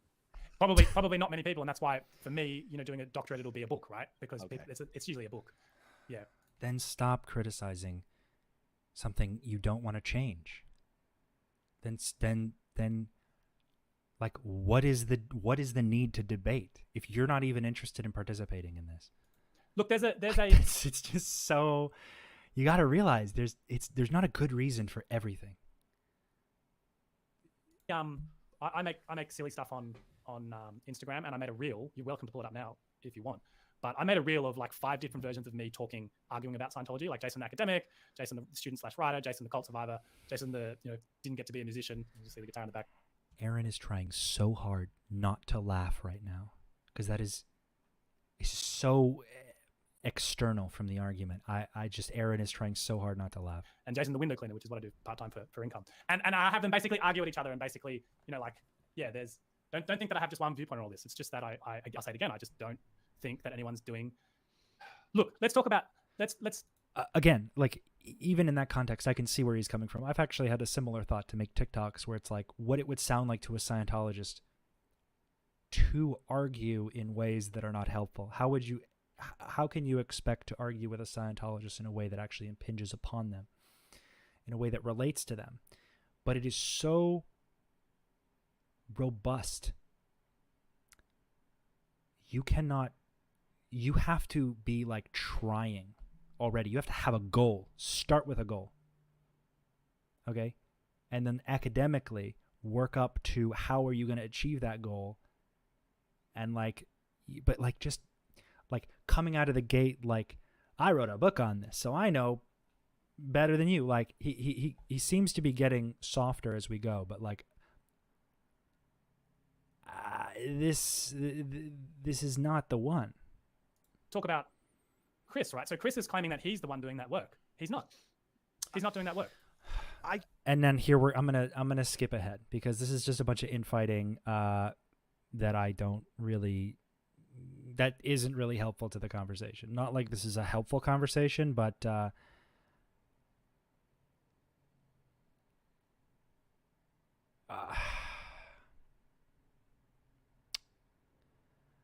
like he knew that would, like, for some reason I feel like he knew that would change Aaron's attitude, that he would get sidetracked after mentioning Chris's name. So we're just gonna okay, no, story. Chris Shelton's okay, and that I've done something important. I felt that you think your particular approach would be you. Yeah, I'm like, great, I've done something important. I felt 5 people. So like, I would read that book. That'd be interesting. And that's fine. Be a minority. But however many people are watching right now, I guarantee there'll be 5 who go like, I would read that book. That'd be interesting. And that's fine. I'm fine if I sell 5 copies. I'm happy. I'm like, great, I've done something important. I felt 5 people. Okay, so I guess what I'm reacting to isn't the idea. But if you optimize your message, you can market to more people. You know that, right?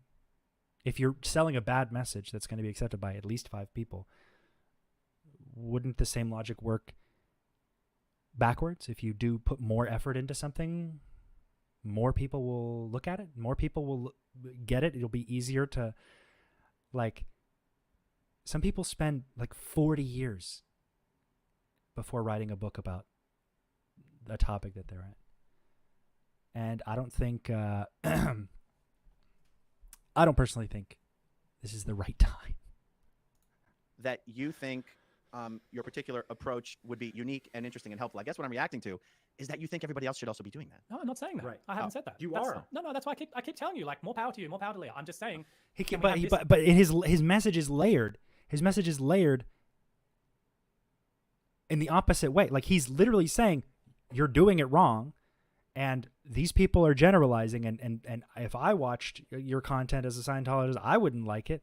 And then he's like, no, but I'm not criticizing you. I'm not criticizing you. He's like saying, he just says shit that he thinks will pad the conversation, which is, and I don't debate, but I've seen enough debates to know that that's poor etiquette. A good debater would have held him to his conversation topics and handled them one at a time.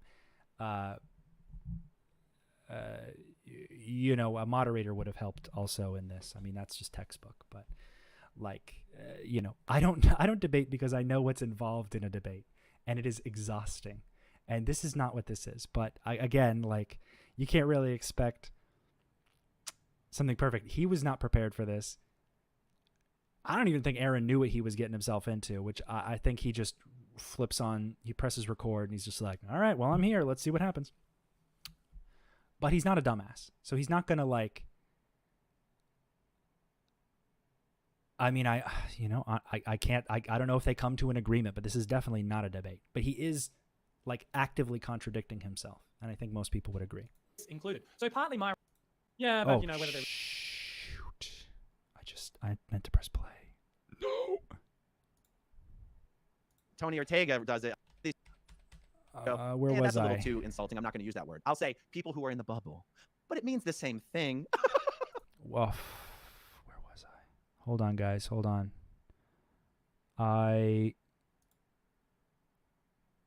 Where was I at? Where was I at? Was I at about one? Oh, boy. I fucked it up. He said Foucault's poison because he did a Foucault citation, and I was like, watch out for Foucault. He said he really started pulling back after that because we. This is just the. Just feedback. Like, don't worry. I'll give you one point of criticism. You've skipped your undergraduate degree, but tutorials. You wouldn't. When I sent that to him, he then bring up Chris Norman or something. It's all Chris Shelton stuff. People. That's a Scientology fucking bullshit. So that academic out there, I'm like, well, be an academic. So I'm not here to shit on Chris. I'm here to actually say critical.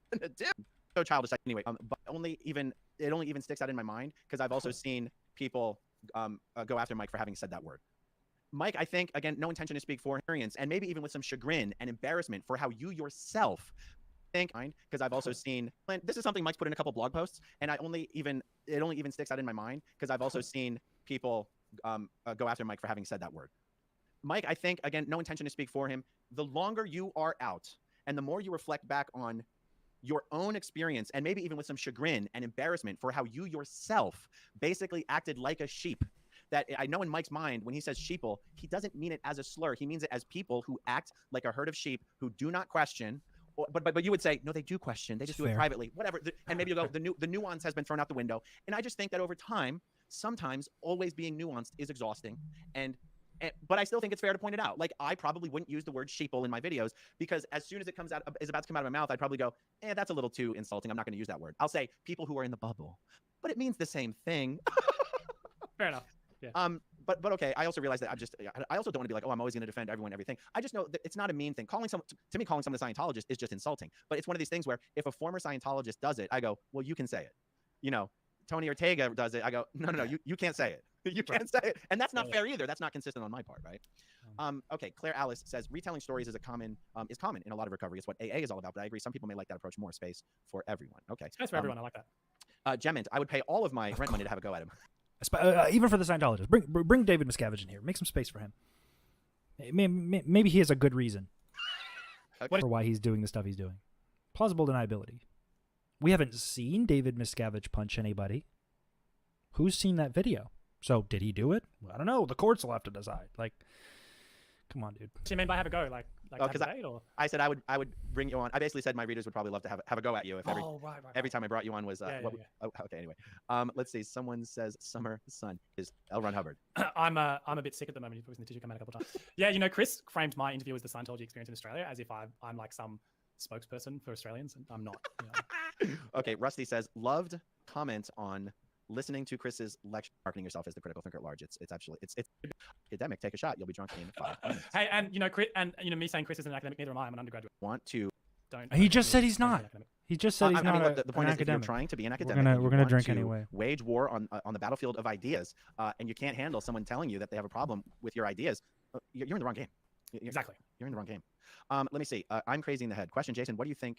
Jason, do you think that with time you will also become more comfortable with joking about Scientology? Probably not, because the academic study I'm now heading toward is religious studies, and you basically get taught, indoctrinated if you will. Academia has indoctrination too, but you get taught to respect all religions and so forth. So you'll probably find that part of my personality is not to disparage people for religious reasons. Again, Scientology, if he's going off of this Australian definition of Scientology that he's given us, that is not only lazy for Australia, but that's lazy for him. Okay?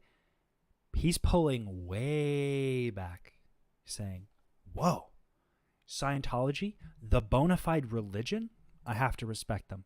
That's part of my college degree code that I swear after I get my college degree that I cannot disparage any topic of which I cover. He'll probably say, well, much is to be debated as to the efficacy of Scientology, but like, I don't respect him because he's so hands-off, but still claims to have an opinion that is worth like considering in the handling of Scientology. I don't think it's going to fix shit, but he can give it a shot. Go be my guest, Jason. Okay. So when you say disparage someone, I've never heard Scientologists be disparaged for being Scientologists. Never. I think they are for sure. I mean, he gets very emotional. I almost disparaged myself for being a Scientologist, but then realized that if I found out the ways that Scientology is good, then maybe I don't have a mental breakdown. Yeah. That's a good idea. I got to get into academia. I mean, I remember. Also, for the Australians in the chat, and this is for some British folk as well, when I say aluminum, and y'all say aluminium, where's the second I in that word? The eum? Does you have an I sound? I don't think so. I rest my case. News article a while back this was between celebrities. It was like Alec Baldwin like accused someone of being a Scientologist or something. And I know this is mainstream media clickbait stuff, but it was like, you know, the name being labeled as Scientologist. I didn't mean in the press. I didn't mean in the press. I meant I don't think you've ever heard an SPTV channel criticize someone just like for being a Scientologist. Well, here's a question. If I was a Scientologist still, would it be acceptable? Would it be acceptable to come on the channel and talk? Like, would you interview a Scientologist? Because Chris wouldn't. Oh, sure, I would, but they would never be allowed that's great. to. They would never be allowed to. That's great. That shows how much he knows. He's done this with that one chick who like dreamed that Tom Cruise told her to join Scientology. We've never heard from her again. She just she's where is her, you know, talking about what happened after and why? Here. So yeah. So he doesn't care. When I say I wouldn't disparage someone for being a Scientologist. Y'all are telling me how many people still say aluminium. Then tell them it's wrong. If the Germans say it, tell them, hey, bro, where's that? It's the same word. But I would disparage someone for You're saying it wrong. practicing disconnection and extreme ethics. Absolutely. So, you know, just the same, I wouldn't disparage anyone for being a Muslim, but I'd disparage them for being an extremist. I wouldn't disparage someone for being a Christian, but I'd disparage them from, you know, beating up on gays or something like that. Yeah. Right. We have a good one here. Not a sheeple. What is wrong with thinking? That's brilliant. Yeah. Let me see. I saw another one here. Oh, this is funny. Just respond to this one. Aaron will be criticized on the next channel Jason gets on, no doubt. I'm just going to move around and Are you a serial criticizer?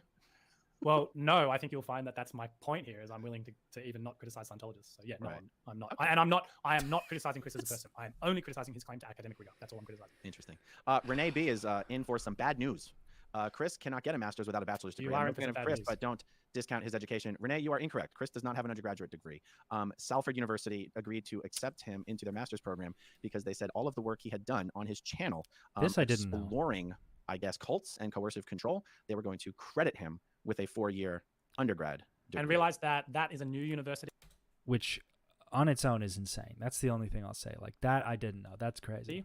Academic said this is a podcast, so he didn't even step on campus. And as I found year, has not only failure on the part of his supervisors to take him in like that. They let him down. Which is that I think degrees has sort of level much on basic things such as fucking Sam Harris and hear a conversation like that, and now you just need a YouTube account. So Asian bias from all. He's saying he's just Aaron's just talking about how he doesn't believe in and degrees. Get at the same level of education, but it's good for is the interaction and the debates. Like you're learning how to do these debates and write academic papers, and it's a skill set. And I make no claim to it being you know, Something superior. you're good It's at. just it's a different lens to look at You don't have to claim to be superior when you're acting like your opinion is superior. things through. Not it's thing we did. And then I say to the linguistics professor, and they say, "What do you think, Jason?" I said, Makes got 4 to not allow lecturers to read their paper months before writing a dissertation. Got to portray good arguments. Is this an incorrect use of the negative? academics think they're special, but most academics aren't. You're crossing a line, okay, buddy? Put your in, and Sam Harris is evidence that university is needed. Okay, robotic person. Aaron, the fact that you referenced Jordan Peterson and Sam Harris is evidence that university is needed. Yeah. Usually, Blah, blah, blah. in order to hear to esteem, I'm saying, you guys, that's all, and expansion of knowledge. For example, I didn't know win-win existed. I thought you have the college, the thing, and felt it is getting ready to start. And I've always you had for this love to have understand something that most people don't. I would have loved to have that opportunity. That's it. And that there's a This is a lot of like personal back and forth. This is their bonding time. utility to that. Yes. It's Indeed. unimportant. Okay, Sarah S. says, I have 2 master's degrees and 20 years teaching experience. I agree that learning has been democratized and developed. You might not. Are there no black ex-scientologists? If so, whites only have well speak up. Oh my on God. SPTV. No, I'm just kidding. So honestly, So this this is around the part I stopped watching. Jesse Prince is probably the most high-level wellness ever on these YouTube. One says, often You might notice that rhetoric. no black ex-Scientologists. If so, why aren't they ever on these YouTube platforms? Thank you, Nora. I did look up Jesse. Yes, we have a whites-only policy on SPTV. No, I'm just kidding. So honestly, Jesse Prince is probably the most high-level well.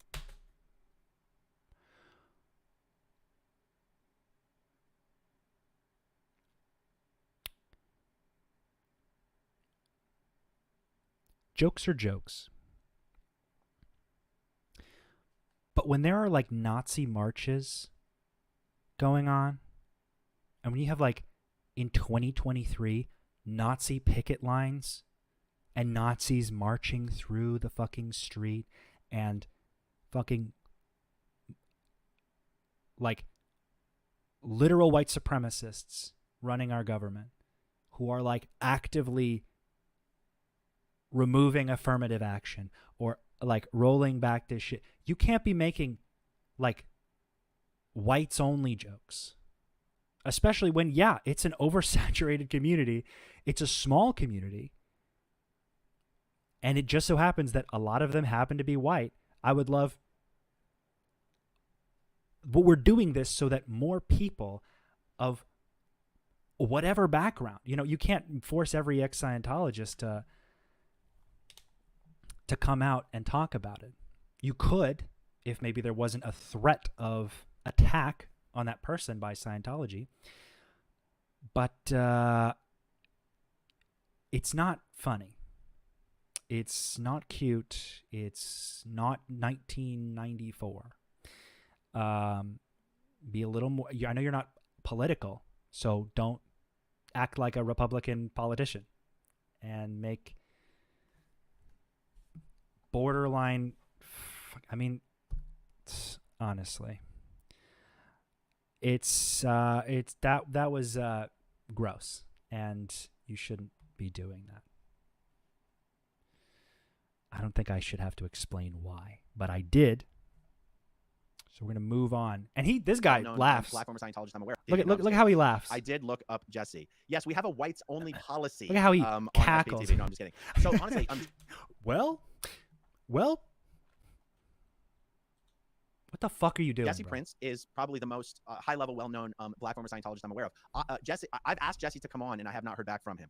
I don't think it's Jesse has he sent me a lot of information to use in my videos, but whenever I have said, hey man, will you come on and chat with me, I've just never gotten a response.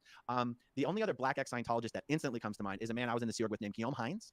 He has done some podcast interviews about his being an ex, no longer being in Scientology. I would not describe Guillaume and I as friends, which is why I have not invited him on. Now, if Guillaume, and also I haven't heard from the guy in 15 years. So, but if Guillaume messaged me and said, hey man, I want to come on, I'd be like, in a heartbeat.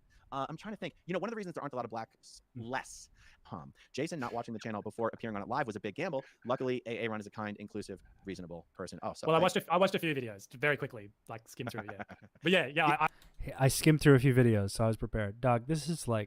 I sort of regret that a bit because I feel like I came out firing in the wrong direction. That's all right. That's right. Did you see? You did. You kind of did. All right. Here's what's gonna happen. It's getting late. For me, we're about 3:41. I don't really feel like pushing it. I started a little late. I'll start earlier tomorrow. We can wrap this up tomorrow. Where are we? 1 hour and 39. I'm gonna write that down.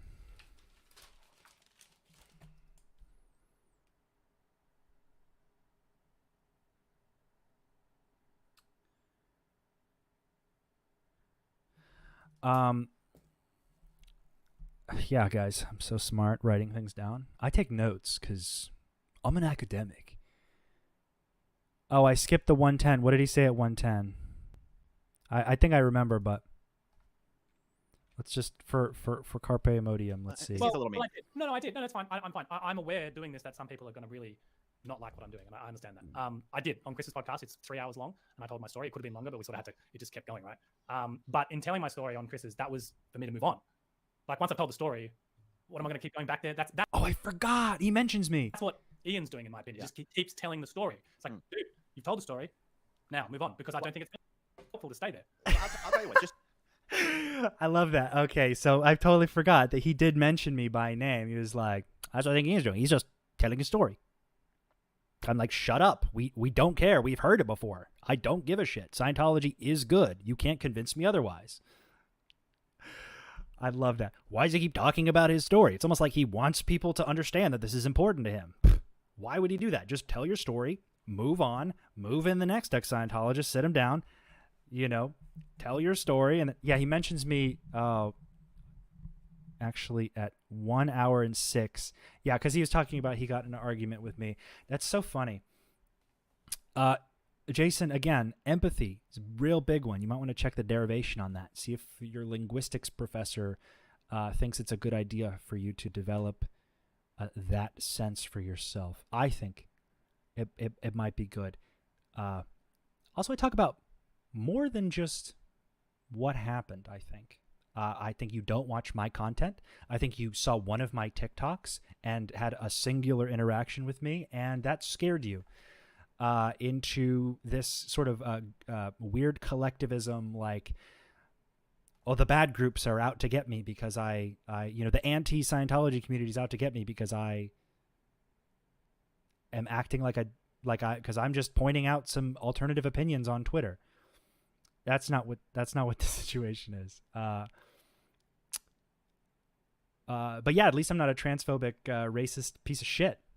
I actually care about people. I care about their problems. I care about the problems that are, affecting communities that actually are marginalized. I don't speak for them, but I support them. I ally myself with people who want to actually improve themselves and learn from their mistakes and grow, which is not what you're doing.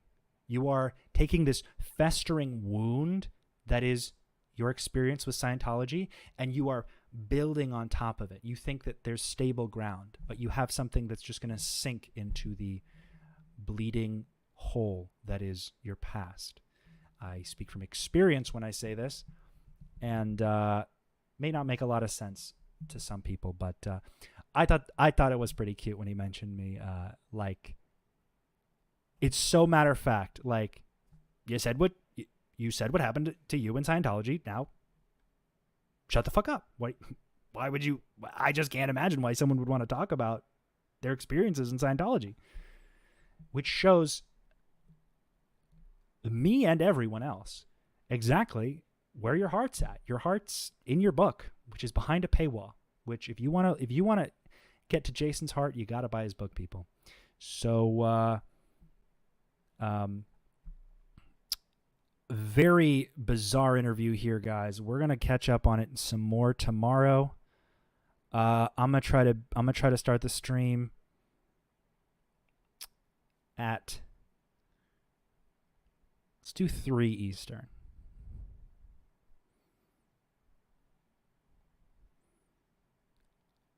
3:30, 4 at the latest. But I think we're at a point here where I gotta go live the rest of my day and eat dinner and sleep and recoup my damaged neurons from listening to this mind-numbing interview. Okay. Yeah, I was joking. You don't have to buy his book. I think you should buy books from people who have experience in the topic. Not just about in Scientology, but in cults in general. Because when you look at like a lot of patterns of cults and how they behave, they're all very similar. Scientology is not an island. It is not alone. It is just unique in some ways. If you're if you haven't really explored the subject, but I don't think that's something he's interested in doing. All right, y'all. Thanks for stopping by. Appreciate you. I'll catch up with y'all tomorrow. We'll wrap this thing up. And until next time.